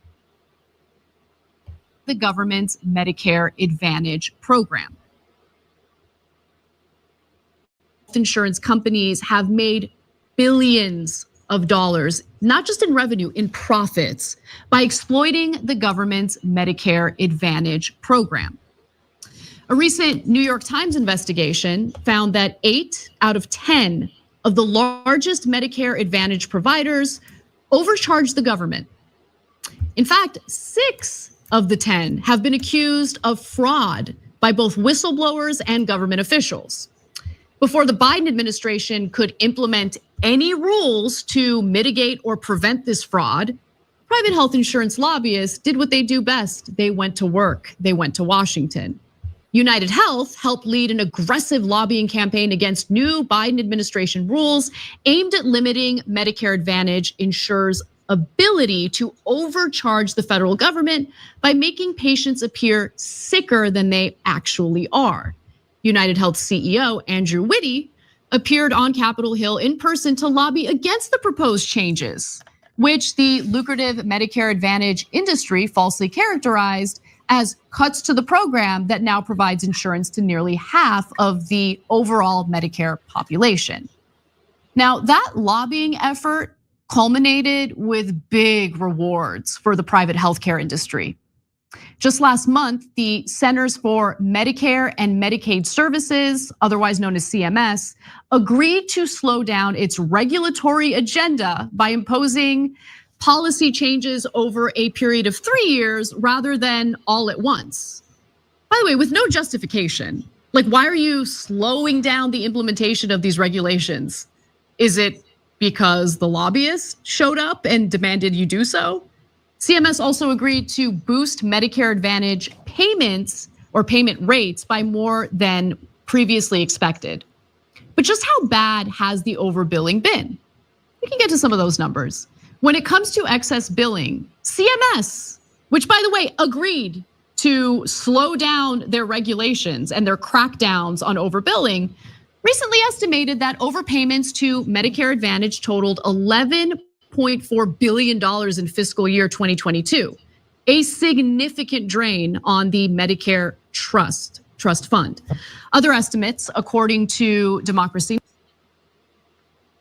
Last time we traveled to Utah to see if So if they know they have been they have overpaid 11 point something billion dollars to these private insurance companies, why aren't they seeking this money back? But these are professional business people who want to cut waste, fraud, and abuse, but they are not trying to get this overpayment money back from these private insurance companies. Are we supposed to take any of this seriously? That is my point. And looking at the totality of how the rich get richer, the shareholders get their money. They know they have been overpaid. So let's get to what he has to say personally. Is there? There's no interview. It's just the quotes from him. Here we go. Let's see what he has to say. Okay. In 2020 alone. Citing one industry analyst, Stat News noted that United Health could reap $900 million in additional profit next year alone, thanks to the administration's decision to delay full implementation of reforms. Insurance giants, United Health, Cigna, CVS Aetna, Elevance, Humana, you get the picture, and Molina saw their combined revenues from taxpayer-supported programs grow 500% between 2012 and 2022. United Health is one of just 7 large for-profit insurance companies that now control 70% of the Medicare Advantage market, which is dependent on taxpayer money, our taxpayer money. Taxpayer money that they steal by overbilling their patients, by overcharging and overbilling the Medicare trust.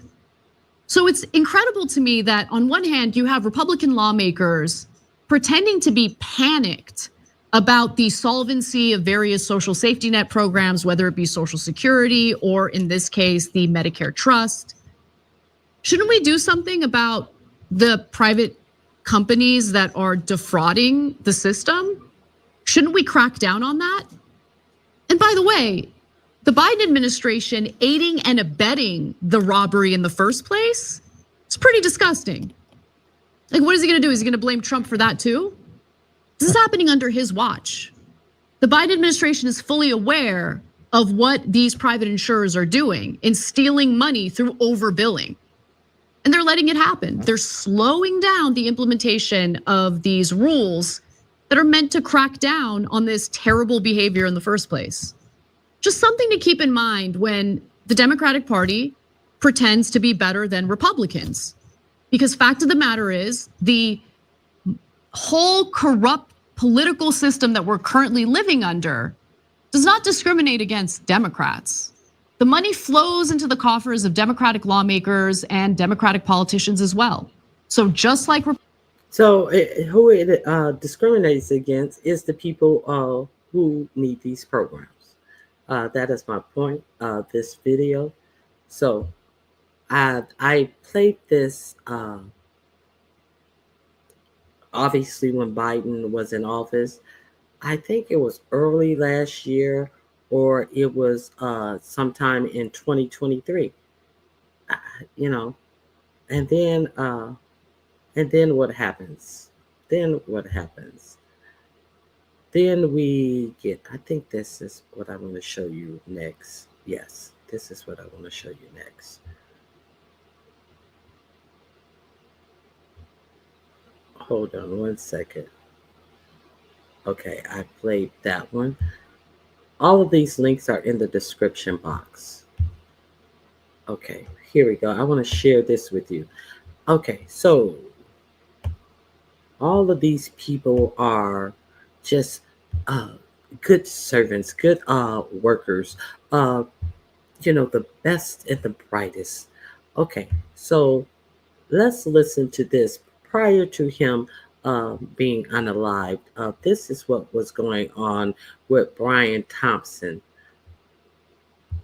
Let's hear from Brian Thompson. and making the health system work better for everyone. Data is at the core of our agenda. Our mission and values are focused on helping people live healthier lives and making the health system work better for everyone. Data is Okay, so he was over the Medicare Advantage and all of the AI, and now let's hear what he has to say about data. Is at the core of our agenda to improve healthcare, which directly influences how we develop innovative consumer solutions. Data is at the core of our solution, and that's how we make critical decisions. Well, shouldn't the doctor's recommendations? No, it's about data, and that's how you make your decisions, and those decisions make you a lot of money. Let's continue. Our mission and values are focused on helping people live healthier lives and making the health system work better for everyone. Data is at the core of our agenda to improve healthcare, which directly influences how we develop innovative consumer solutions. Our mission and values are focused. Okay, so there you have it, and they were very, very pleased with the amount of money that the shareholders got using his reliance upon data. So they had different checkpoints that were automatic. It was just a mess. I'm not going to go into this whole United Healthcare thing. If you want to check it out, check out my videos. Now let's see what the president of this company had to say after the unaliving of the CEO who used this data.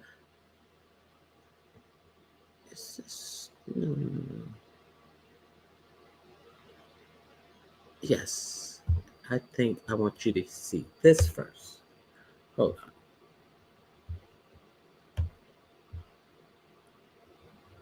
I want to go past this. Okay, here we go.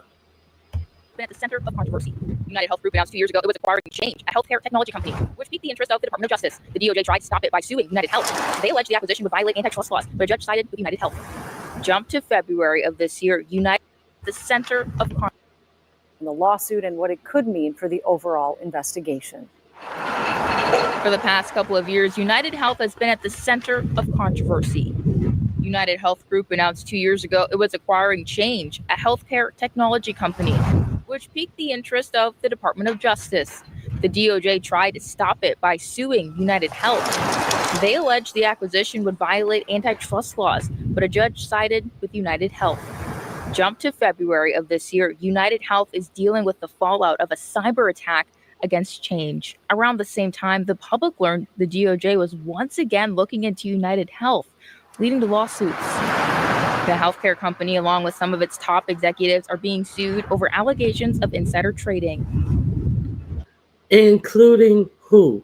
This one right here was accused of insider trading. One of those executives is Brian Thompson, the CEO of United Healthcare. He was shot and killed in New York City Wednesday morning. Thompson and United Health's board chair Stephen Hemsley are being accused of selling some of their shares of United Health stock, knowing the company was being investigated, information investors and the public didn't have. According to the lawsuits, the plaintiffs are accusing Thompson of selling over $15 million of his personal shares between October 2023 and February 2024, when the DOJ investigation surfaced.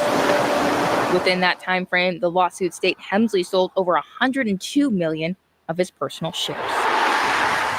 The first class act. Okay, so there you have that.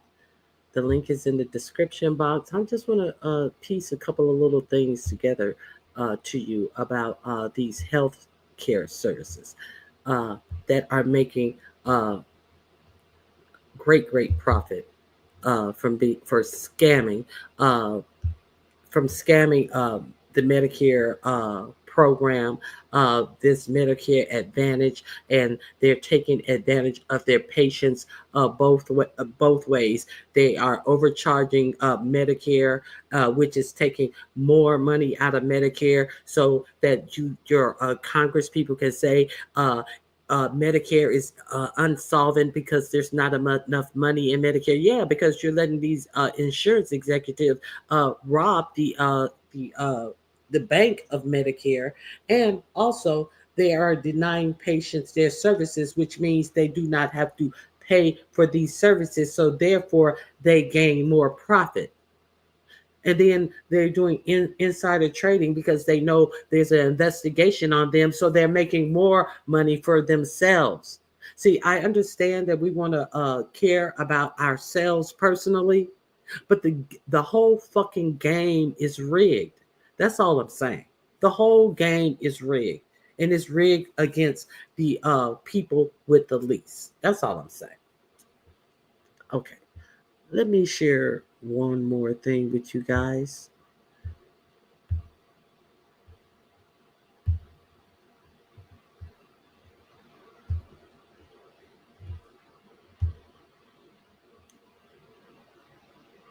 Let me see. Why do I want to share this? Let's see.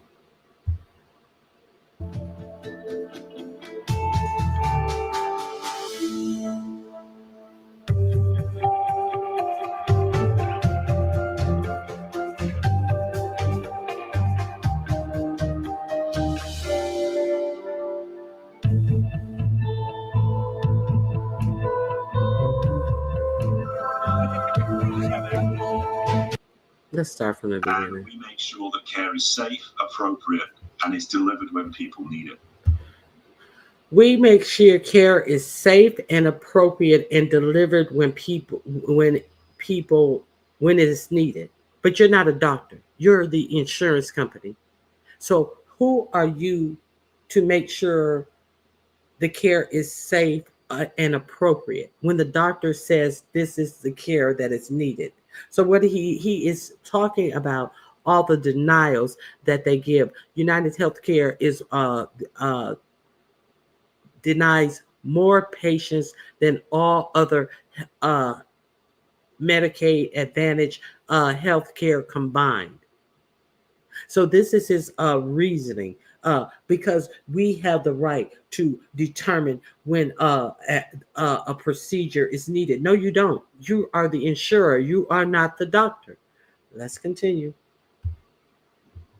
And we guard against the pressures that exist for unsafe care or for unnecessary care. And we guard against unsafe care and unnecessary care. But you're not a doctor. But you're going to tell a doctor who puts in for this procedure, and you're going to deny these people who go on during this denial process to die from the advancements of their disease, because you have a robot, a bot in there denying people's actual claims. So this is after the whole thing came out with the deny, defend, depose, was on those shell casings and stuff. This is what he had to say in response to that. Let's be clear, because they want to make more money, and they have made double the money of the person, of the insurance company behind them. They made 14 million. The next insurance company under them only made 6 billion. 14 billion, and the next insurance company under them only made what was it, 6 billion? Yeah, it's all about the money. It ain't about the fucking people. Everybody is scamming every which way you can, but this man is still the CEO over this company. And what happened to the investigation? Well, I'm sure the investigation is over now, because we have another billionaire in there who's making sure every investigation federal investigation department that has been investigating him and all his wrongdoing in business have been evaporated and eliminated. So it's just a mess. It's a mess. To be delivered in a way which makes the whole system too complex and ultimately unsustainable. They decide which procedures are safe and doable to make the whole system. What did he say? To make the whole system doable. Oh, wait a minute. Let me see what he said again. And we make sure that care is safe, appropriate, and is delivered when people need it. And we guard against the pressures that exist for unsafe care or for unnecessary care to be delivered in a way which makes the whole system too complex and ultimately unsustainable. Which makes the whole system safer and in the end unmanageable. Well, he didn't say unmanageable. I forgot. I just replayed it just to forget it again. But too complex to what? Too complex for you guys to make the huge profits that increase year after year after year in the billions. That's what makes the system workable. The system is workable when the rich can get richer, is my point. You heard it out of his own fucking mouth. And they decide when patient care is needed. And they're not doctors. They decide on their portfolio. If their portfolio is destined to make more billions than it gave to them last year. That's it, and that's all. So where is the oversight for this type of shit? Is there any? The link is in the chat. All right. See you when you come back. Hey, Linda G, Grand Rising. Okay, so we've seen that. The link is in the description box. What is this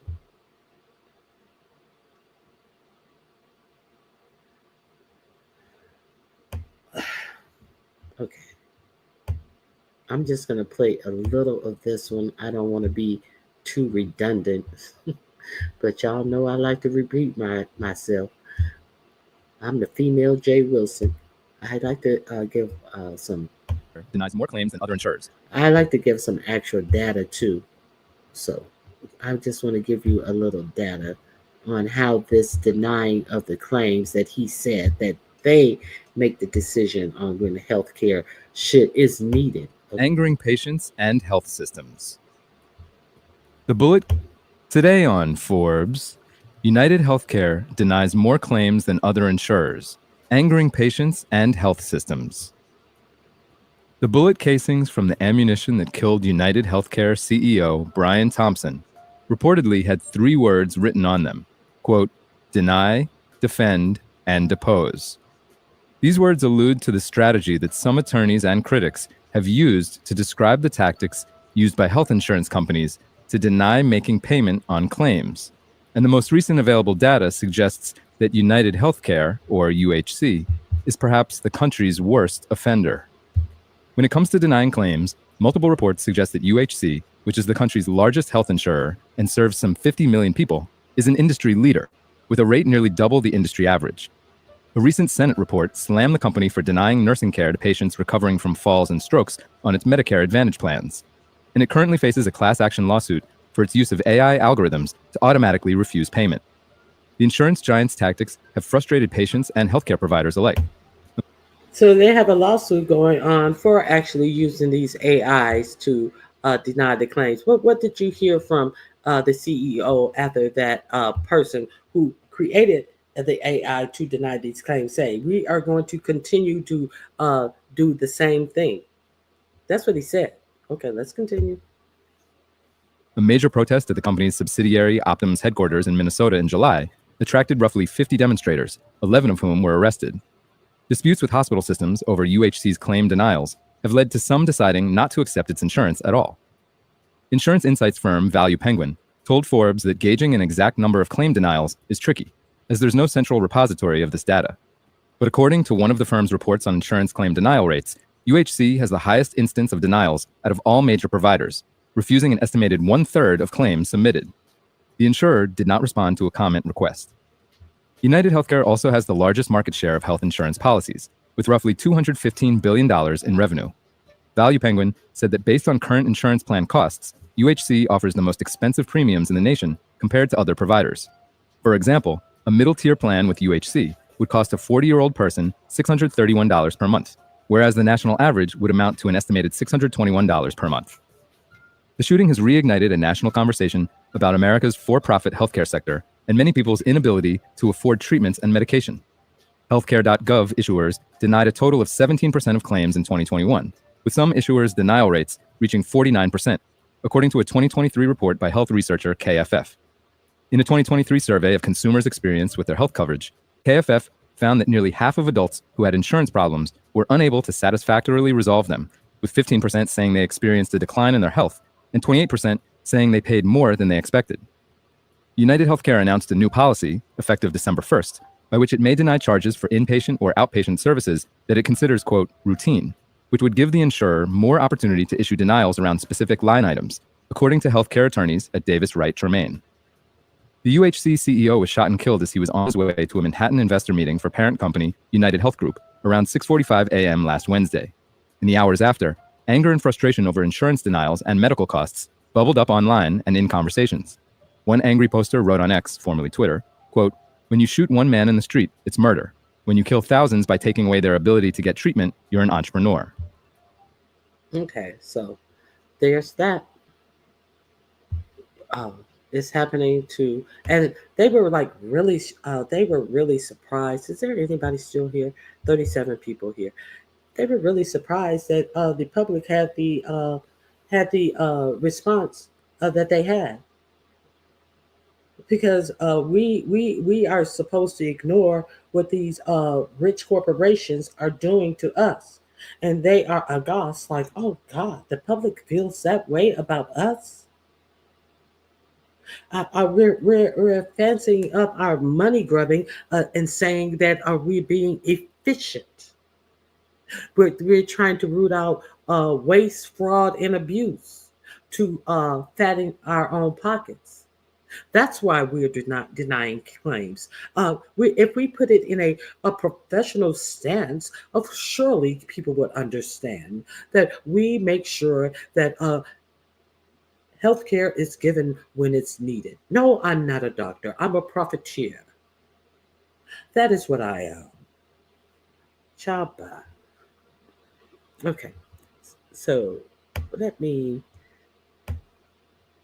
share this one more thing. Let me see if this is it. Yes. Let's hear from the doctors who are putting in these requests for different things, what they have to say about the care that is needed for their patients that is routinely getting denied. So let's hear from the doctors, and enough from me. I'm not surprised, to be honest. I'm not always able to give my patients the care they need. What is the worst thing you have to deal with from an insurance perspective? The worst thing that we have to deal with from the standpoint of the patients is pre-authorizations. Prior authorization means that the insurer has to approve whatever medical procedure that your doctor thinks you need. Nearly all doctors surveyed by the American Medical Association said that prior authorization requirements have delayed access to necessary care. It's something that pretty much didn't even exist when I started practice decades ago. Instead of us being able to spend time in the office with our patients, we're wasting that time with insurance companies. Now we have entire teams dedicated just to the non-clinical administrative side of our practice that wasn't there when I started 10 years ago. Another pain point can come after the care is rendered. Sometimes the care is given and then the insurer decides, in retrospect perhaps, that it wasn't justified or it doesn't fit the plan and shouldn't be paid for. So what we see in healthcare workers is people get demoralized. People leave the business. It's a huge financial and emotional burden. And it can impact a patient's care. 1 in 4 doctors said that prior authorization led to a serious or life-threatening medical issue. I had a patient, she had a history of breast cancer. She had a double mastectomy. Several years later, she started getting pain in her chest, and the appropriate test for her, unquestionably, was a CT scan. I ordered the test. It was denied by her health insurance company. It was a delay until she actually got the test she needed. It showed a recurrence of cancer, and the patient later died. This is a stark example, but not an uncommon example of what happens. It's not always a discussion just between me and the patient, as it should be. Medicare Advantage, when private companies administer publicly funded insurance, has expanded widely. More than half of all eligible people now have one of these private plans. With traditional Medicare, there's essentially no prior authorization. When Medicare Advantage takes over. When I entered the relationship that I'm Commercial, hold on. Hold on, here we go. introduced significant prior authorizations. These private for-profit insurers that run Medicare Advantage, they are absolutely in a league by themselves.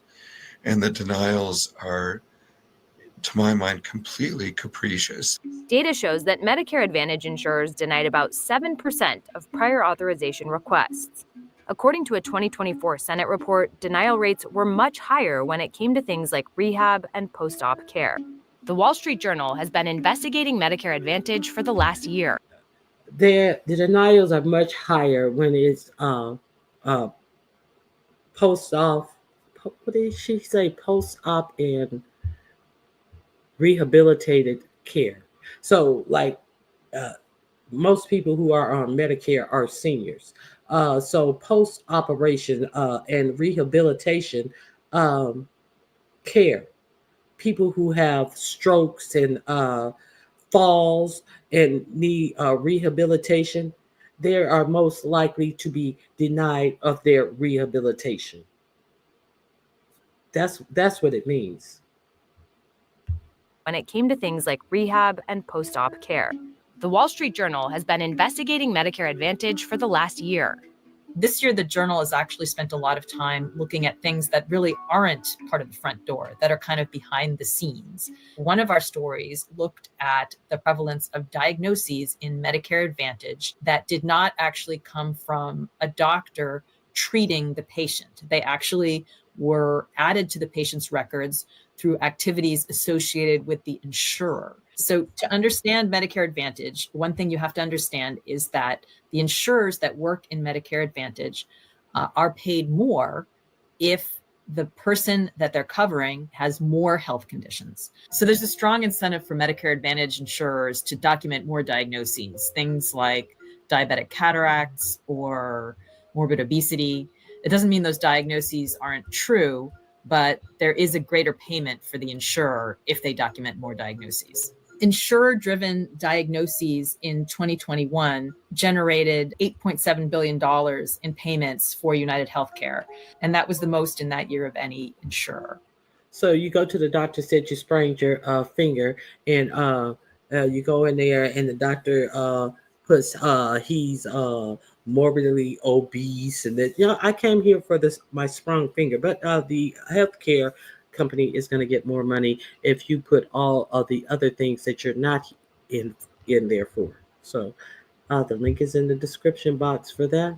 Is anybody hey Kevin Kelly, how are you doing? People are just tired of being disregarded. Exactly. I hope you go through the whole live. I connected these dots. I'm trying to connect some dots here because we're going to talk about Mayor Eric Adams in a minute. This is why they don't cure anything. America doesn't care about people, only profits. You are exactly right. So how are we going to get from here to Mayor Eric Adams? Because we're going to talk about the reason why 4547 wanted to have the charges dropped on Eric Adams. Let's see what Eric Adams' constituents think about him in line with this in for-profit insurance. Let's we are as strong and determined as the French. Hold on. Let me slow this down. So we're going to get into the Eric Adams of it all.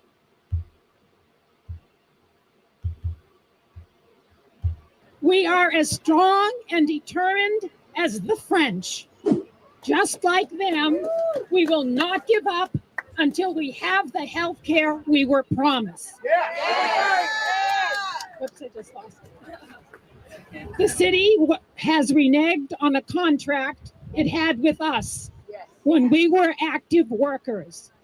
The bargain was sacrifice wages now, but when you retire and when you need it most, you will have publicly funded, premium-free, quality health care. Yesterday, with one stroke of his pen, and no doubt to preempt this rally, the mayor broke that contract with us and instead signed a contract with Aetna, a private for-profit health insurance company under investigation for fraud, and whose loyalty is not to its clients, but its shareholders. Now, can you imagine?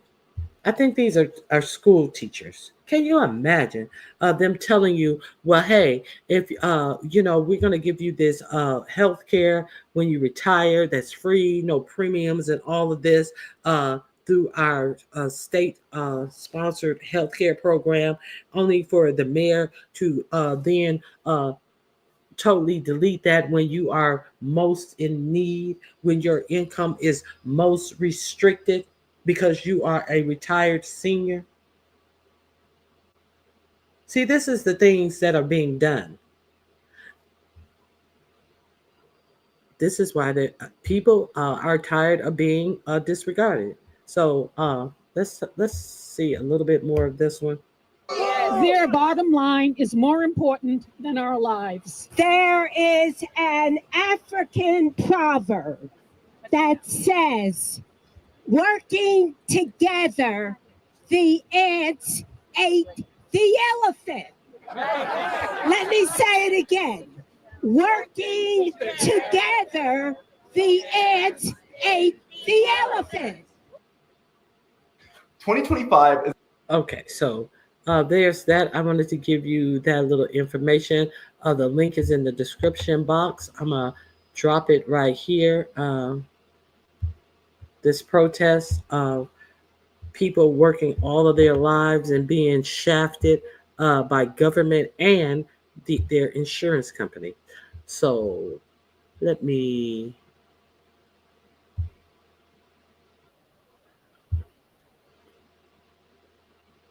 Okay, now let's see. Now we do know that Eric Adams was indicted for taking bribes, as it were, from Turkey, money, trips, gifts, and all of this stuff. So now 45-47. Eric Adams has been up 45s, 47s as brown nosing. So we understand that Elon Musk came out and announced that they were paying all of this money for luxury hotels to put the immigrants up in. And what it was an old hotel. I said it could have been a luxury hotel in its heyday, but let's be clear, it was a closed down hotel that had many rooms that they got money approved by Congress, and they were putting these immigrants up in this hotel. Okay, say what you want about the immigrant situation. I think the immigrant situation needs to be taken care of. I've stated that, but I'm just giving you the facts of what happened. So FEMA was given that money to take care of that unattainable situation with all those migrants coming into New York City.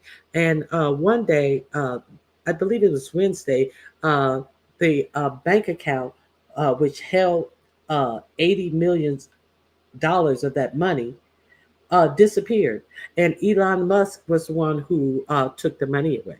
So they call these sanctuary cities, some like Chicago, like California, they truly are sanctuary cities. But New York City, they have been shipping the immigrants out all across the 50 states. So technically, they are not a sanctuary city. What they had was an influx of people that they had to take care of and get off the street. So they were awarded this money. But being awarded that money wasn't good enough. Elon Musk, however, now I told you Elon Musk has a group of hackers working for him.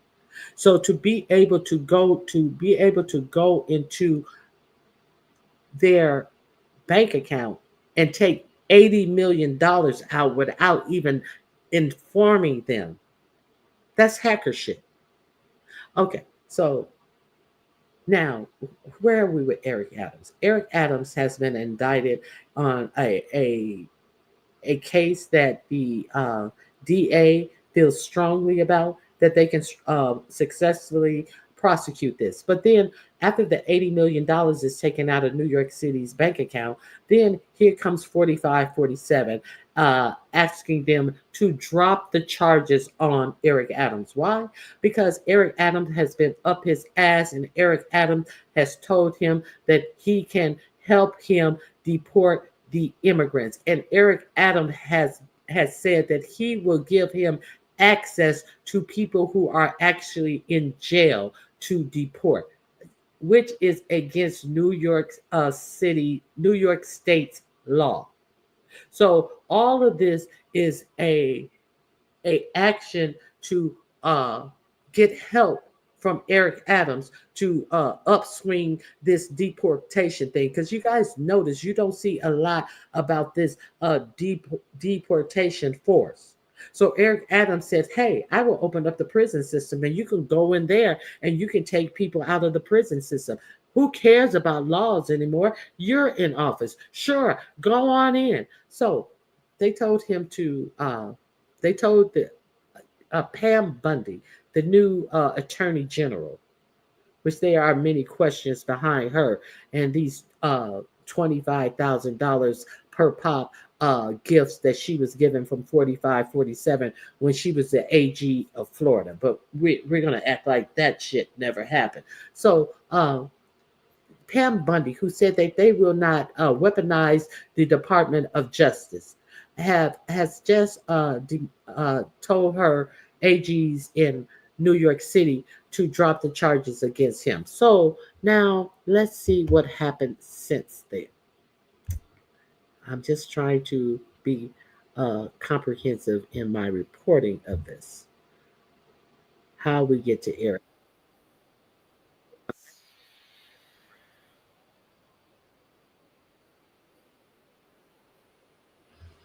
Okay, here we go. Let me put the sound on the correct speed. Here we go.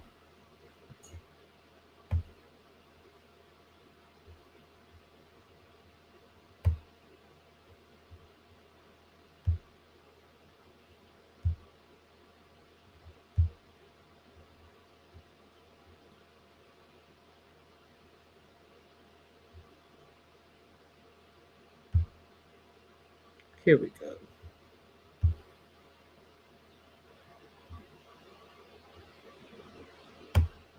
Is in full swing. And if, despite your best intentions, Oh, that's not the one. I apologize. We already saw that one. Here's the one I want to show you. I apologize for that.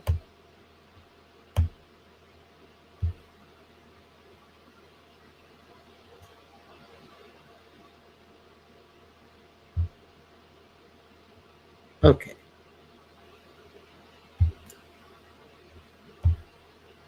Extraordinary behind-the-scenes standoff with consequences for the future of the rule of law in this country, literally on the line.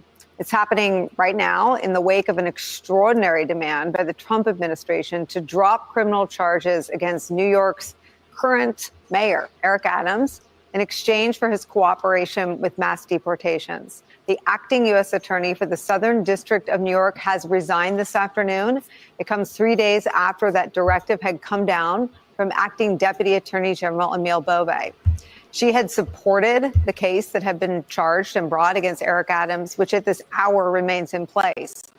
In a, I hate to use the word again, but extraordinary memo from Deputy AG Emile Bobe that's been obtained by NBC News, responding to the Southern District of New York's refusal to drop this case against Adams.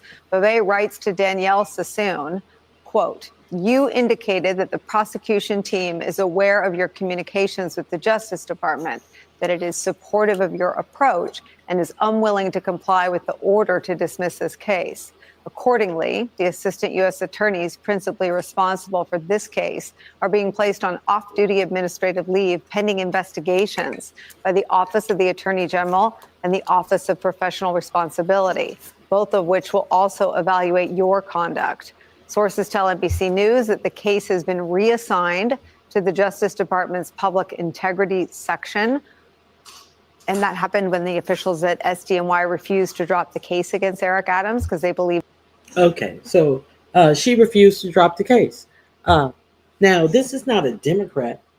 This is an appointee that 4547 actually put in this position until they get a confirmation on the actual attorney general that they, not attorney general, until they get the actual person confirmed that they want permanently in the position. So 4547 put this lady in place, and she refused to drop the charges. And because she refused to drop the charges, they said that we are going to investigate you, and we're going to put these two other attorney generals on leave, threatening their jobs.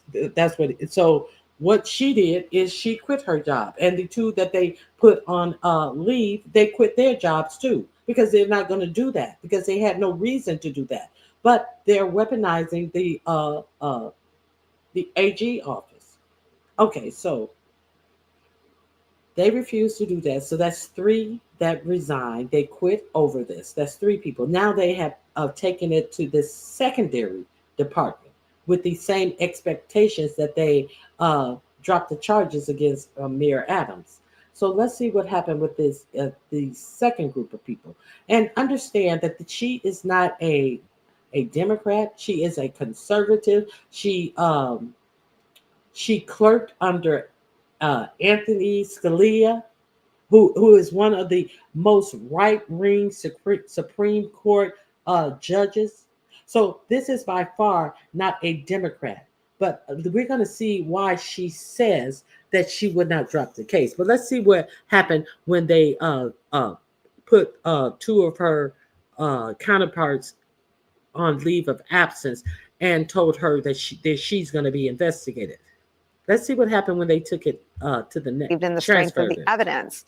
But when it got there, Trump officials were met with more resistance. The acting head of the Public Integrity Section also did the same thing that SDNY did. And they went to the Integrity Section, and they also refused to drop the case. Let's get this again. Trump officials were met with more resistance. The acting head of the Public Integrity Section also did the same thing that SDNY did and refused to dismiss this very strong, seemingly open and shut corruption and bribery case against Eric Adams, and also resigned. All this happened today, and it happened. And they refused to drop it, and they also resigned. In total, 6 people have resigned and refused to drop this case. So let's see why they were refusing to drop this case. That's what I want you to hear. After Attorney General Pam Bondi was asked why the case remained in place even after her deputy, Boebbe, demanded it be dismissed. Here's what she said. That case should be dropped. It was done at the directive of Amel. So that case should be dropped. I did not know that it had not been dropped yet. Okay, so this airhead didn't even know the case had not been dropped. They just assumed that, well, hey, we said it, you better do it, and that's it, and that's all. This dumb airhead bitch had to be informed by the press in a press conference that the case hadn't been dropped. It should be dropped. Why should it be dropped, bitch? Why? Let's continue. I guess I think that they had to drop the case so Eric Adams would be available to go to Belize with Shish Trish to appear at her YouTube Streets Awards. You know, he was one of the people who Shish Trish lied and said was going to be at her YouTube Streets Awards, and shortly thereafter he was arrested. Prior to that happening, Sean Diddy Combs was slated to be at the YouTube Street Awards with Trish, and shortly after she announced that, he got arrested. Why won't she just say Elon Musk is going to be at the YouTube Street Awards so he can get arrested as well? You see the correlation? Okay, let me quit. But that she did say those things, and the events did happen in that order of her announcing that Diddy would be at the YouTube Street Awards and Eric Adams was going to be at the YouTube Street Awards. Shortly thereafter, she made those announcements. These men were arrested. So let's continue. Yeah, but I will certainly look into that. No matter what you do. She's going to certainly look into that. She's alerted that these things haven't happened. Now she got egg on her face. You notice how these most qualified people, these people who are not DEI people, have fucked up in the first things that they need to do in their job. Pete Drunk said had to come out and backtrack on that remark that he made that the Ukraine would not be a part of the G7, and he had to come out and backtrack on what he said about that.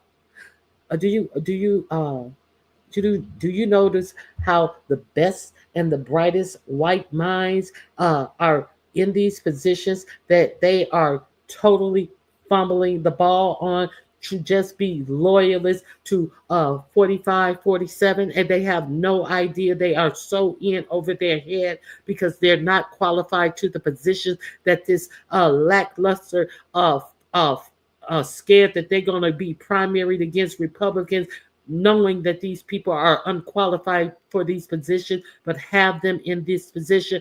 Obviously, the goddamn president is unqualified for his position, who is going to bring grocery prices down, and he has done nothing but let a billionaire, a welfare billionaire on top of that, totally dismantle this motherfucking government. But you got stupid bitches out here pledging allegiance to the flag, every goddamn thing, but can't put one or two things together that is actually going on in this motherfucking government.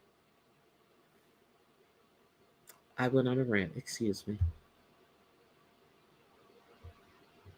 For the rule of law in America, said dropped. It was done at the directive of Amel. So that case should be dropped. I did not know that it had not been dropped yet, but I will certainly look into that.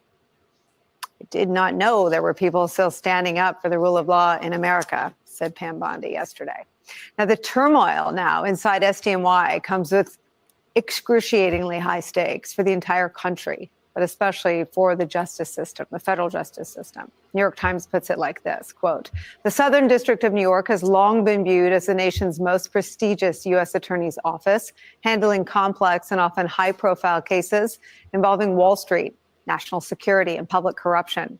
Although the office is part of the Justice Department, there are 93 U.S. attorneys' offices around the country, and the Southern District has a reputation for guarding its independence and fending off interference from Washington, winning it the nickname the Sovereign District.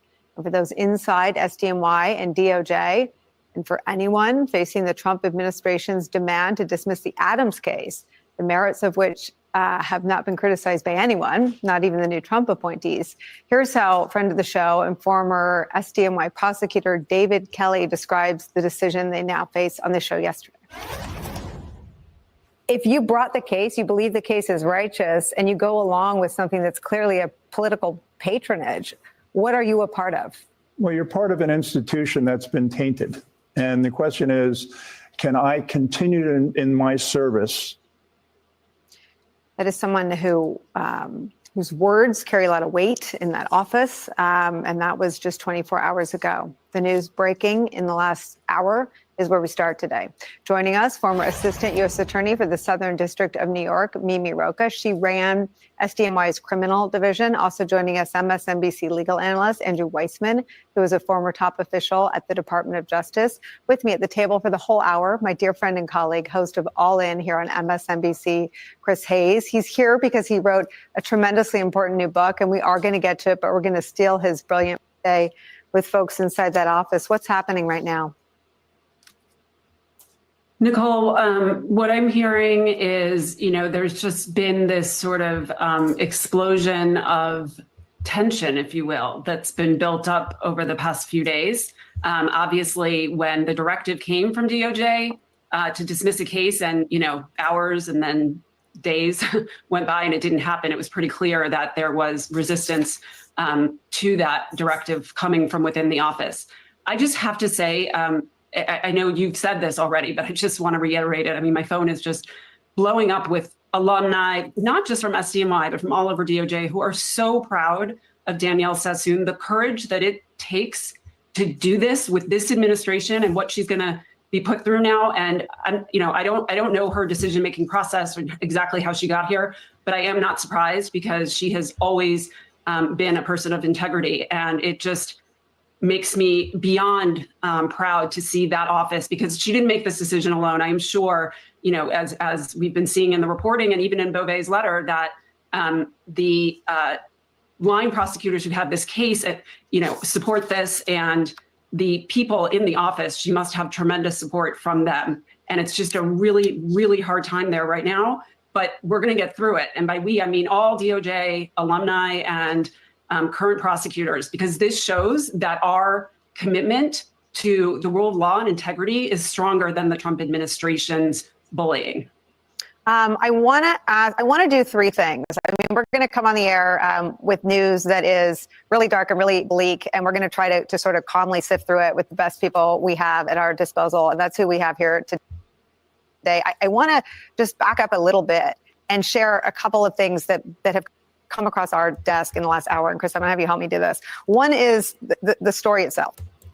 So here's the story. This is the Times lead on the story. Manhattan's U.S. Attorney on Thursday resigned days after she was ordered to drop the corruption case against New York City's mayor. Then, when Justice Department officials sought to transfer the case to Maine DOJ to the Public Integrity Section, which oversees corruption cases, the two men who led that unit also resigned. According to 5 people with knowledge of the matter, the resignations represent the most high-profile public resistance so far to Trump's tightening control over the Justice Department.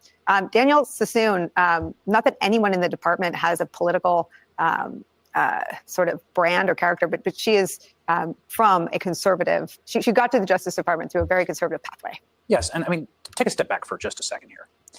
This letter by Emil Beauvais. Okay.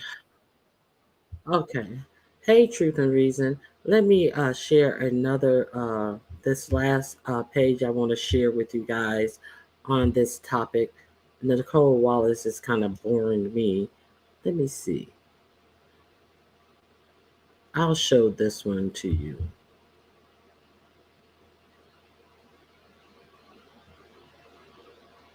Where is it? Hold on 1 second.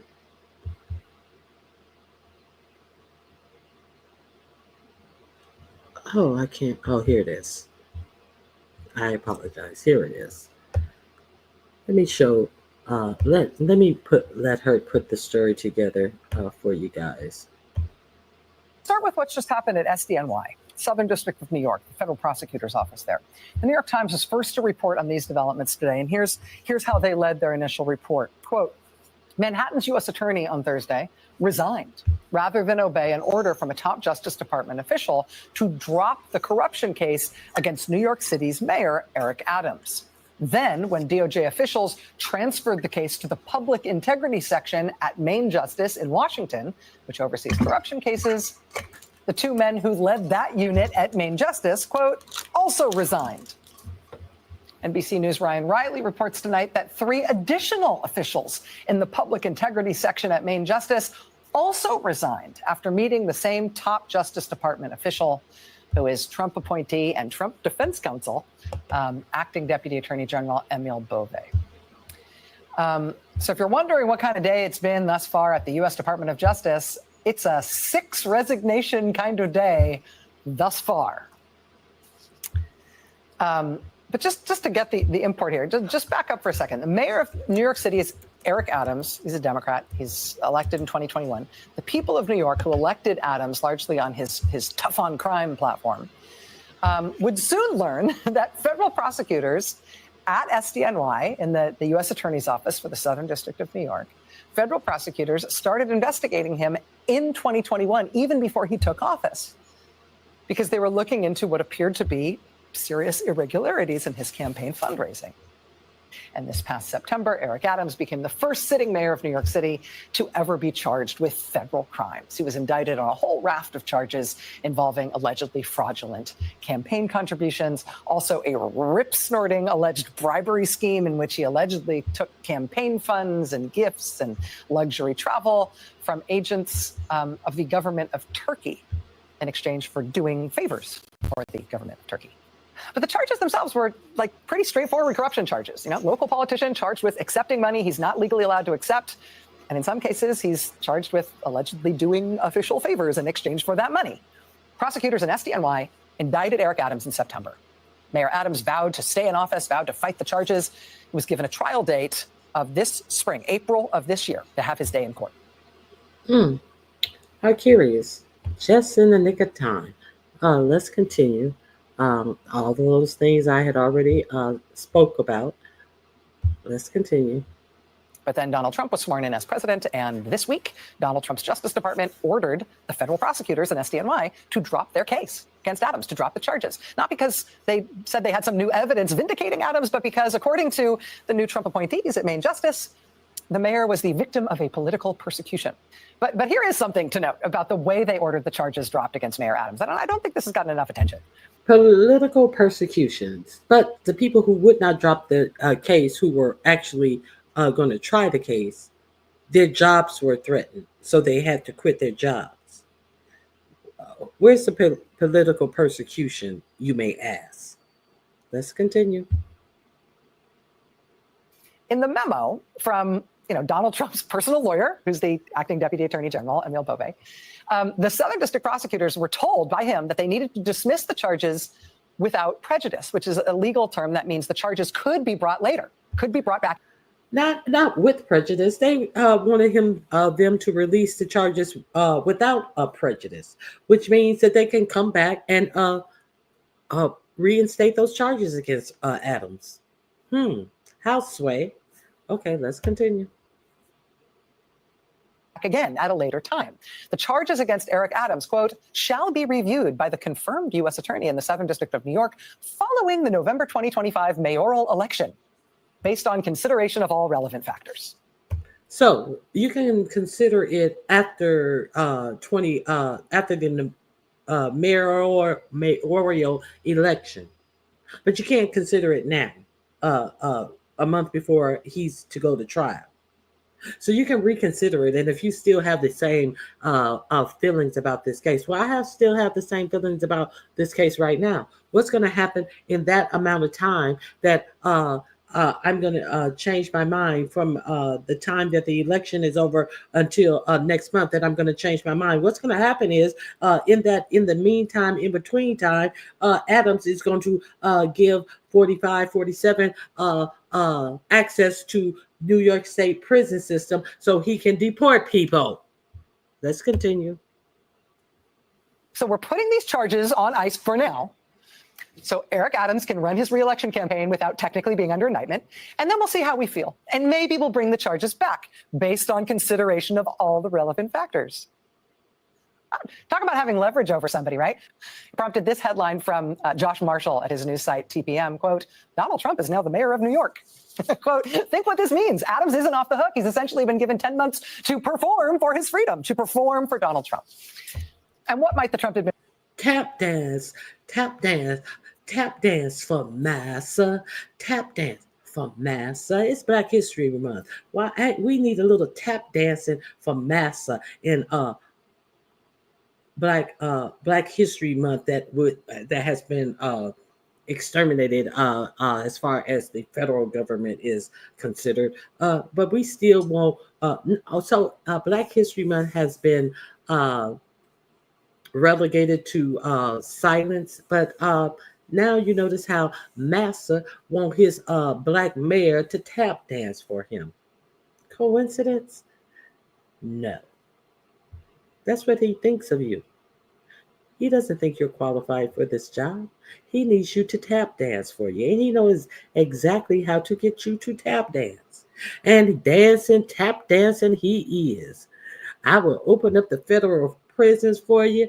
And I guess it's against New York. And that, I hope that is if he does that, I hope that is a new charge that they bring against him, since they wanted it, the charges dropped without prejudice.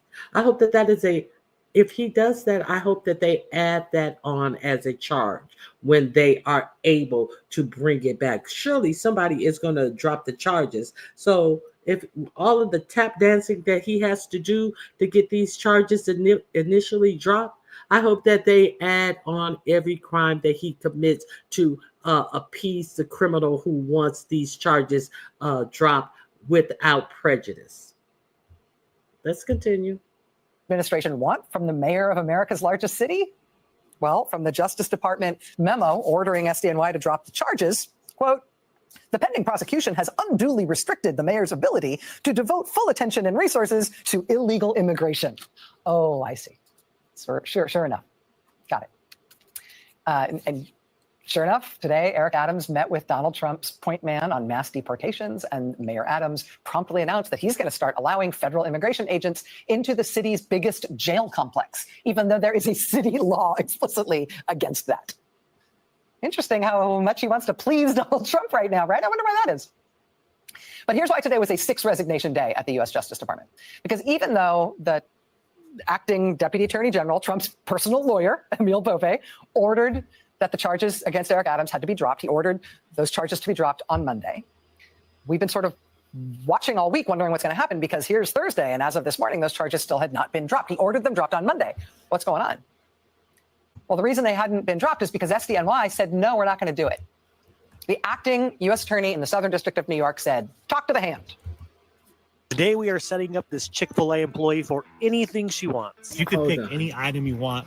I'll go get it for you. Whatever you always want. I apologize for this commercial. Now, this was somebody specifically chosen by Trump to fill this role until they got their own nominee confirmed. She is a registered Republican. She's a prosecutor with what the New York Times calls bulletproof conservative credentials. She's in the Federalist Society. She clerked for Scalia.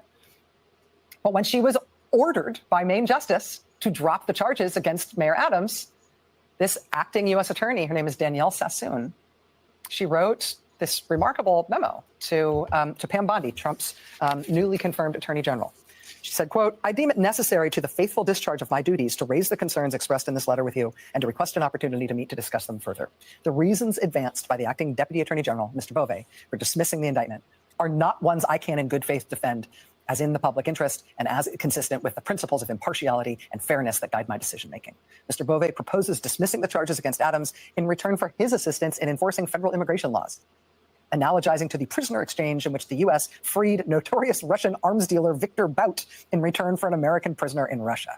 Such an exchange with Adams violates common sense beliefs in the equal administration of justice, the Justice Manual, and the rules of professional conduct. In other words, bitch, you got a bad reputation already, and I'm not gonna fucking put my professional reputation in jeopardy behind a felon, which you can choose to do that. But bitch, I think more about my reputation than obviously you are, because you probably just a fucking brainless ass bimbo, bitch, because you didn't even know the charges had not been dropped until you heard from the press corps. Because bitch, you are get places not on the merit of your fucking ability to be a proper prosecutor, bitch. You a motherfucking asswipe ass bitch, and you think I'm gonna fucking demean my motherfucking professional career behind this motherfucking felon? No, I'm not, bitch. Bye. That's what she said. This motherfucker is trading people for arms dealer. He traded what was that basketball player who was held in Russia? I asked yesterday. He traded her to get an arms dealer back in Russia. So, bitch, you have no moral grounds, and he has no moral ground, and I'm gonna keep my moral ground. That's what she said, bitch. Fuck you. Adams has argued in substance, and Mr. Bove appears prepared to concede that the mayor should receive leniency for federal crimes solely because he occupies an important public position and can use that position to assist in the administration's policy practice. Wow. So the man who told her that I want you to drop these charges, Mr. Bove, said that Adams should receive special leniency for federal crimes solely because he occupies an important public position and can use that position to assist the administration policy priorities, which is exactly why she should not drop those charges. So they said that, he's in a position to help the administration policies. That is no reason to drop charges against someone. Period, point blank. And you want her name to be on the dropping. How come Bove don't drop the charges then? Since he's her boss. Why don't you put your name on that shit? Look at how many pages that's in this letter that he wrote her when she refused to drop the charges. Let me see. 1, 2, 3, 4, 5, 6, 7, 8, 9, 10, 11, 12, 13, over 50, either at or 15-page letter that he wrote because she said she ain't gonna drop the charges. This motherfucker priorities. Batshit. In your words, and she's quoting Pam Bondi to herself here, quote, DOJ will not tolerate abuses of the criminal justice process, coercive behavior, or other forms of misconduct. Danielle Sassoon says then, quote, dismissal of the indictment for no other reason than to influence Adams's mayoral decision-making would be all three. Rather than be rewarded, Adams's advocacy should be called out for what it is, an improper offer of immigration enforcement assistance in exchange for dismissal of his case. Although Mr. Bove disclaimed any intention to exchange leniency in this case for Adams's assistance in enforcing federal law, that is the nature of the bargain laid bare in Mr. Bove's memo. That is especially so given Mr. Bove's comparison to the Victor Bout prisoner exchange, which was quite expressly a quid pro quo, but one carried out by the White House and not by the prosecutors in charge of Bout's case. Ms. Sassoon notes in a footnote here, and this is like actually maybe the most explosive thing in the entire thing. This is a footnote. She says, quote, I attended a meeting on January 31st, 2025 with Mr. Bove, Mayor Adams' counsel, and members of my office. Mayor Adams' attorneys repeatedly urged what amounted to a quid pro quo, indicating that Adams would be in a position to assist with the department's enforcement priorities only if the indictment were dismissed. Mr. Bove admonished a member of my team who took notes during that meeting and directed the collection of those notes at the meeting's conclusion. So what does that sound like? What does that sound like? That sounds criminal. That definitely sounds criminal. So there you have it. That is my Valentine's Day from my heart to yours. This is what's going on in our government. So I thank you all for being here.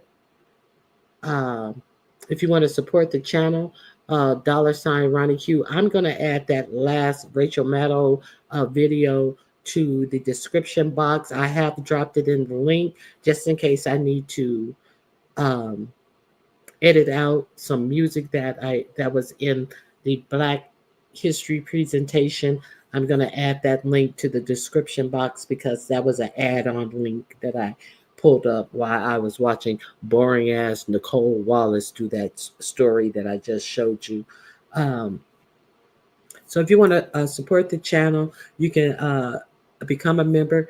You can watch the channel. You can hit the like button. You can subscribe to the channel. You can cash out $ Ronnie Q. I forgot about my poll. Where is my poll? Hold on. Let me get to my poll. 1 second. I'm going to close the poll and see what you guys had to say. on the poll. In poll. Okay, did you push the like button? 72% says yes. 12% says no. I'm just hate watching. Thank you. I appreciate it. That watch counts. Sigh, another damn toad, 10%. No, I pushed the dislike button, 5%. I appreciate that. In any type of engagement is a plus plus, even the 5% who pushed the dislike button. Thank you for being here to give me that count. I appreciate you guys for being here. And I am going to end on this. Can you please hit the like button? Hey, boo. I know you are one of them. No, sigh, another damn poll of viewers review. A viewers review. I don't know if you were here for this whole show, but there wasn't a lot of. Let me hold on. A viewers review. If you want to come up, you're more than welcome. Hey, you have a great day too, Renee. A viewers review. If you want to come up, I was just about to sign off. F that damn poll. I was here. There's the link of viewers review. Happy Valentine's Day, Renee. I hope you have a great day. Thumbs up and share. Well, bring your ass. Well, bring your ass. There's the link right there.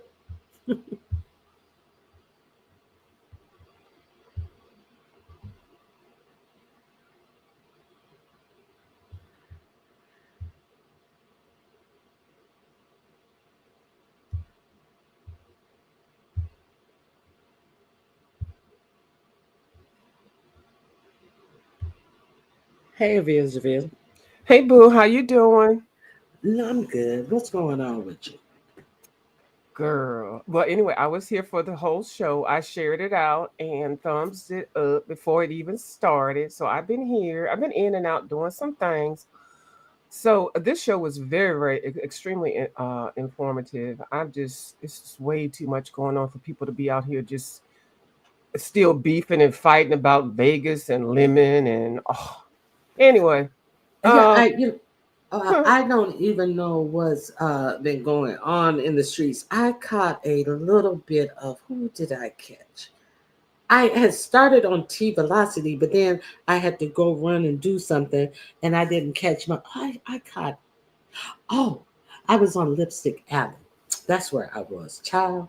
And then I hear that there is a picture of Mr. Pettyville, and it seems like he has this same type of taste in women. And they had somebody, I don't even know who did it, because, I have some people blocked too, so I can only see one side of the conversation. They didn't have the picture in Lipstick Alley, but I hear that he has the same type of taste in women because his ex, they actually thought was Big Sexy, but it was another girl. Did you hear about that? I did, because I go over there to the alley too sometimes. Don't judge me. I go over there. They might talk and drag about me, but I still go over there because it's just funny. Looks like he is a feeder. You know what that is, Miss Ronnie Q? A feeder? They say that that's someone that like to stuff the woman, feed them food and all of that type of stuff. Keep them fat. They like them big. They like them big. They like them big because they know that they can easily tell them, oh, I'm going to the club, stay at home. Girl, I was watching something, one of these crime stories or something. Oh, it might have been the First 48.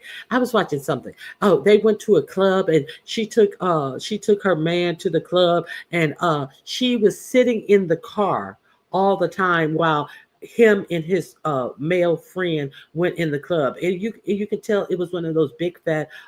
She was unattractive, real huge. On the big sexy caliber of huge, and she just to say she had a man. He told her to stay in the car while him and the man him and his homeboy went in the club. You know, he in there flirting with the girls and all this type of shit, and she's sitting out in the car, and then it was a pow thing situation that went on, and someone was unalived, and her intended was in the case. So yeah, one of them type of women. You know, it's easy to have a big dummy that will do that type of shit, because only a dumb bitch does those types of things. So I can get it.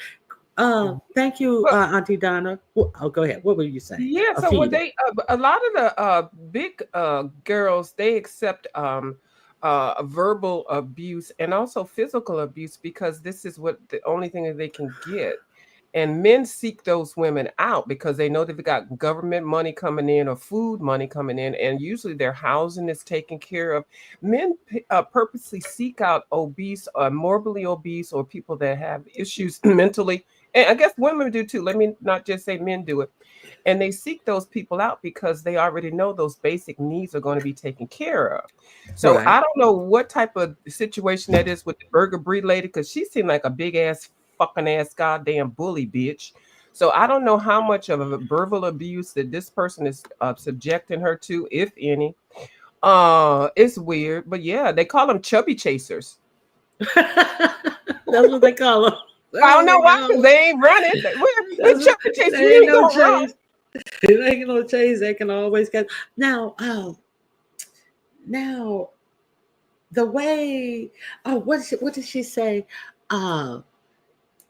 One day I was reading the Lipstick Alley. They was like, it's just kind of. I forget. I'm paraphrasing. They said it was kind of telling that she would actually get on live and say that her friend says that he looks like somebody who would beat a bitch. That's what. Yeah. So you know that I ain't making this up. That's what she said, and they said, and she just laughed at it like it was cute.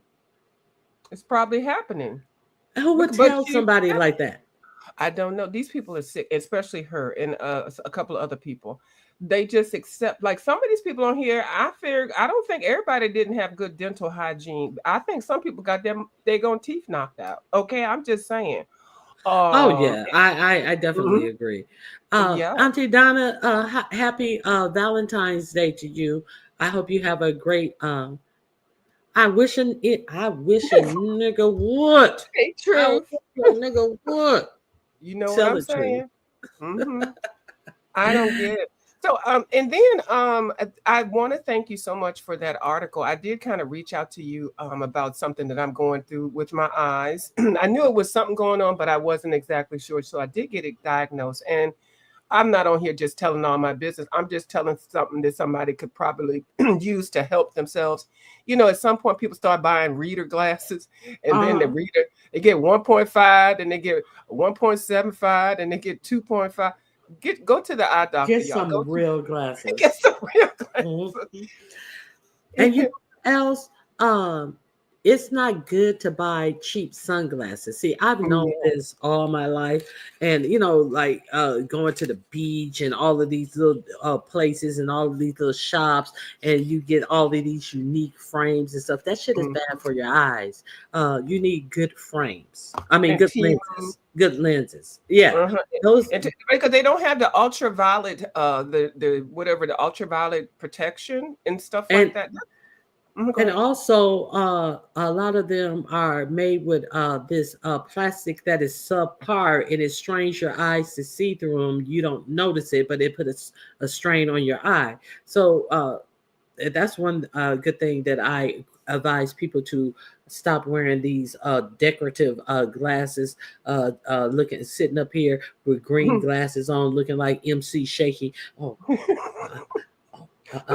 I digress. Go ahead. And then, so I actually, I have to wear real glasses because I've been like this all my life since I was born. I was one of those bald-headed little cockeyed little children and stuff with the cockeyed feet and stuff, and you know. But anyway, I got myself tuned cockeyed feet.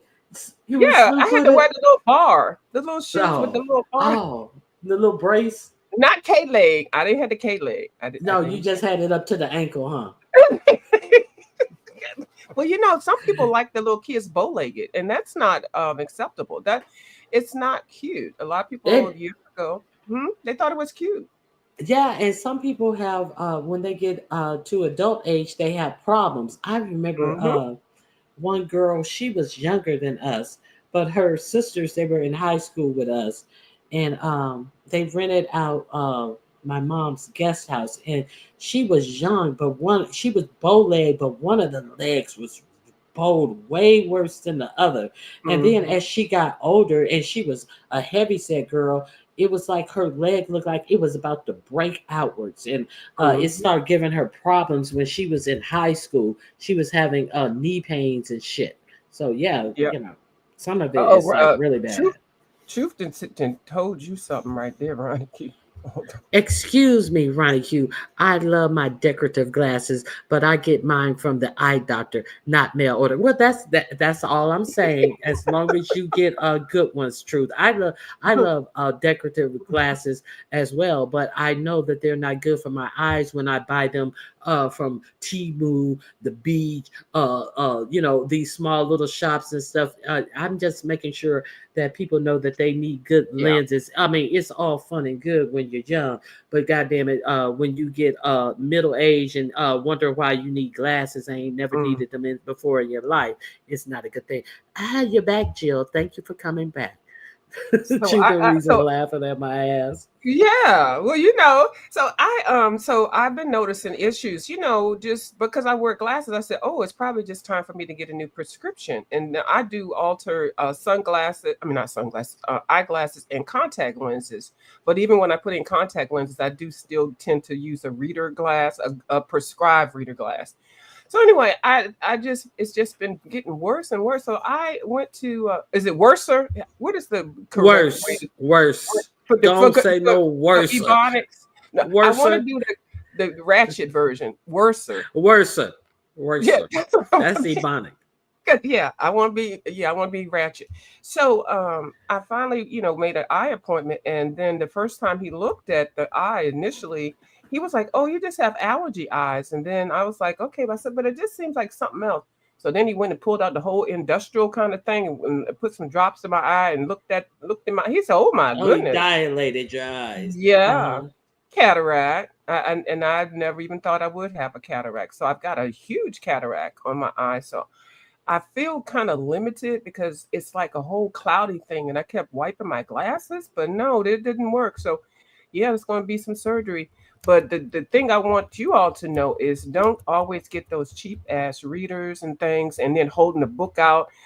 When there's a first sign of anything wrong with your eyes, please go get it checked. You need to have that done at least every 2 years anyway. So.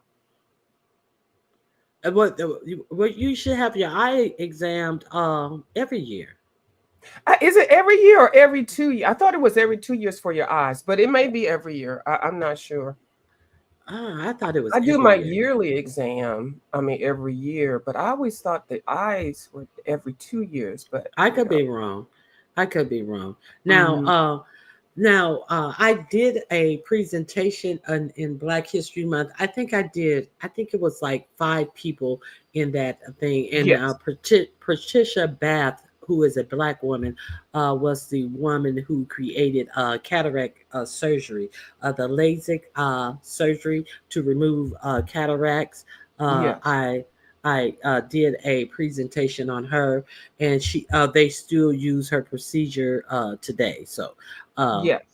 see, when we're talking about Black excellence, there would be no cataract surgery if she hadn't presented the procedure.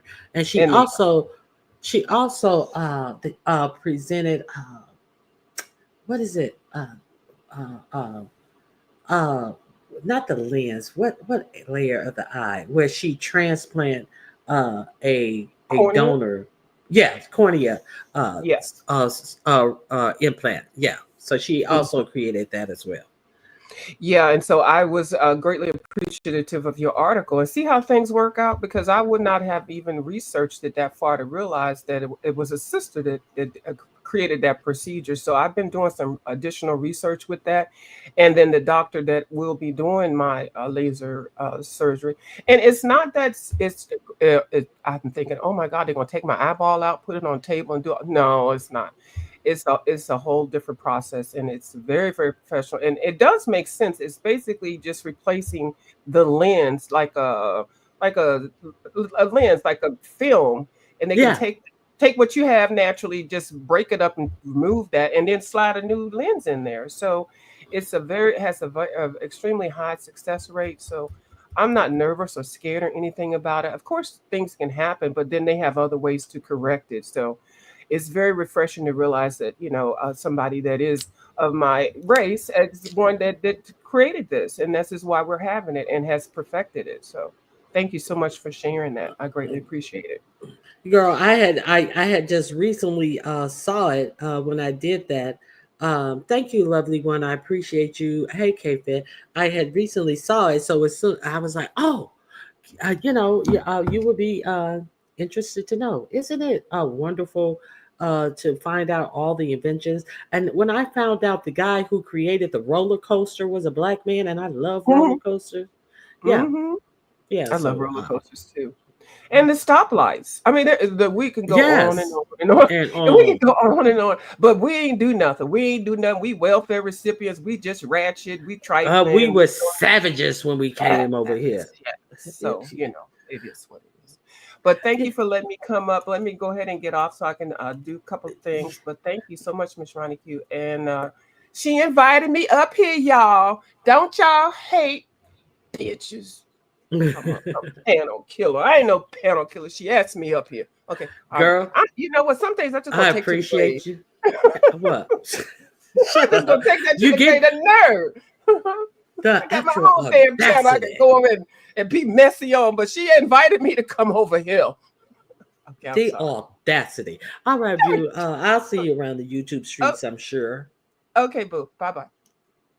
All right. I hope you guys have a fantastic. I forgot to ask a view. I hope you have a fantastic Mother's Day, Valentine's Day as well. So I thank you guys for showing up. Please hit the like button, share if you can, and that's it. And I'm not gonna play any music on the.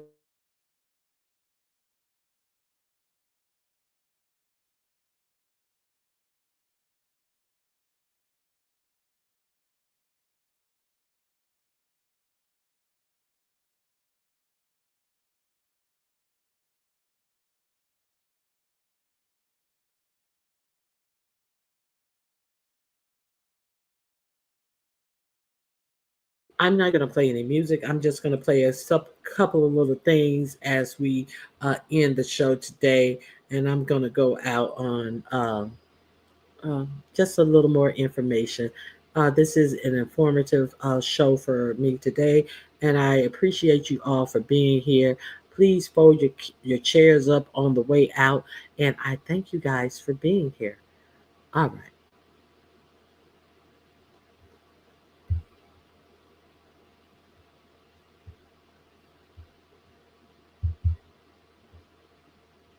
Transparent, and there are so many people.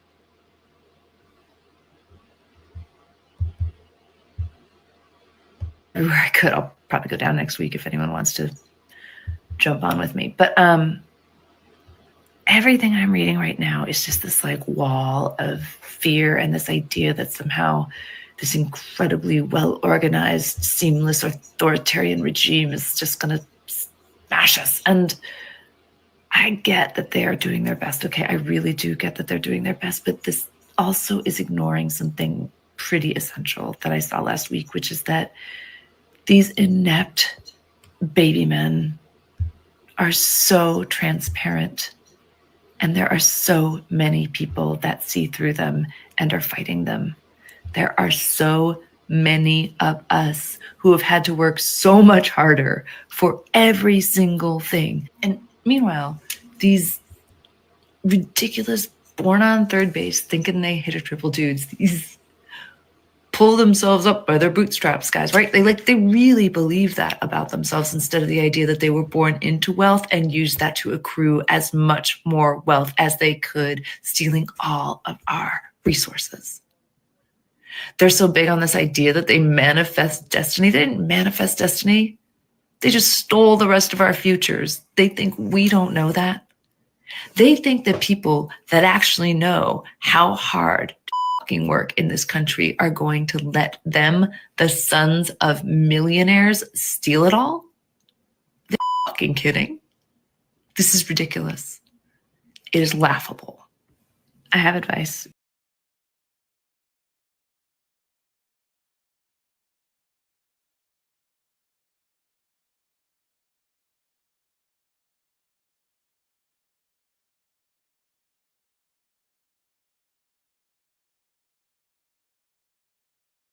Mr. Speaker, I begin with an urgent constitutional public service announcement based on millions of calls and messages that have been flooding Congress. There is a serial constitutional violator at large right now in the District of Columbia, whose overall project to dismantle our Constitution and rule of law is now the target or subject of at least a dozen different federal court temporary restraining orders and preliminary injunctions across the land, and also faces emergency civil actions in dozens of other courts and jurisdictions. The suspect has been described as a very evil individual by Steve Bannon and has been operating in clandestine fashion with a night crew of computer hacking juvenile associates, one of whom goes by the alias of Big Balls, and another one they call The Kid, who has been known to post racist and anti-Semitic provocations online. The accelerating spree of constitutional offenses alarming the nation involves dozens of episodes of computer fraud and data theft affecting potentially 300 million Americans and escalating threats against congressionally created federal agencies serving the people, from NIH to the National Weather Service to NOAA to the Department of Justice, public workers, teachers and students, prosecutors of cop assaulting criminals and seditious conspirators against our government, FBI agents, and anyone who depends on Social Security, Medicare, Medicaid, or any other computerized public payment system. The apparent ringleader of all the constitutional mayhem is a reported father of 12, a formerly deportable undocumented immigrant who worked illegally in the country and is apparently part of a loose network of Silicon Valley billionaires who oppose American constitutional democracy and openly favor creation of a monarchical techno-state under their control. The suspect was seen yesterday in the vicinity of 1600 Pennsylvania Avenue Northwest and is known to have been consorting as recently as a few days ago with a convicted felon from New York. Described as the richest person in the world, the suspect is both a government contractor with billions of dollars in defense contracts, and we learned yesterday $400 million slated from the State Department for some of his armored Tesla vehicles. And also, he is a part-time government worker whose many taxpayer-supported businesses are being investigated, fined, or sued by numerous federal agencies, including the Department of Transportation, the National Labor Relations Board, the Department of Justice, the Consumer Financial Protection Bureau, and the Securities and Exchange Commission. The suspect has allegedly been working to seize control over several of these same agencies to shut them down, which would presumably terminate all of the relevant threatening investigations. The public has never received from the suspect any ethics disclosure forms required of all federal workers, nor any conflict of interest waiver to resolve his glaring conflicts of interest. The suspect spent his formative years in apartheid South Africa and has been known to post racist and anti-Semitic material and to engage in a Nazi salute in public. Steve Bannon calls him a truly evil individual. The ringleader and his associates, sometimes called the Muscovites, have been seen by numerous federal workers violating the separation of powers and the spending clause, usurping the powers of this body, trampling the civil service laws, and violating the rights of both his federal and corporate workers. The suspect, his sponsors, and accomplices should be considered dangerous to the constitutional rights, freedoms, and institutions of the people, as well as their property, their jobs, and their livelihoods. If you know anything about the situation and you're a Republican member, please get in touch immediately with the Democrats so we can form a majority to stop this unprecedented attack on the Constitution and American law and order before we end up like apartheid South Africa or Orban's Hungary or Putin's Russia.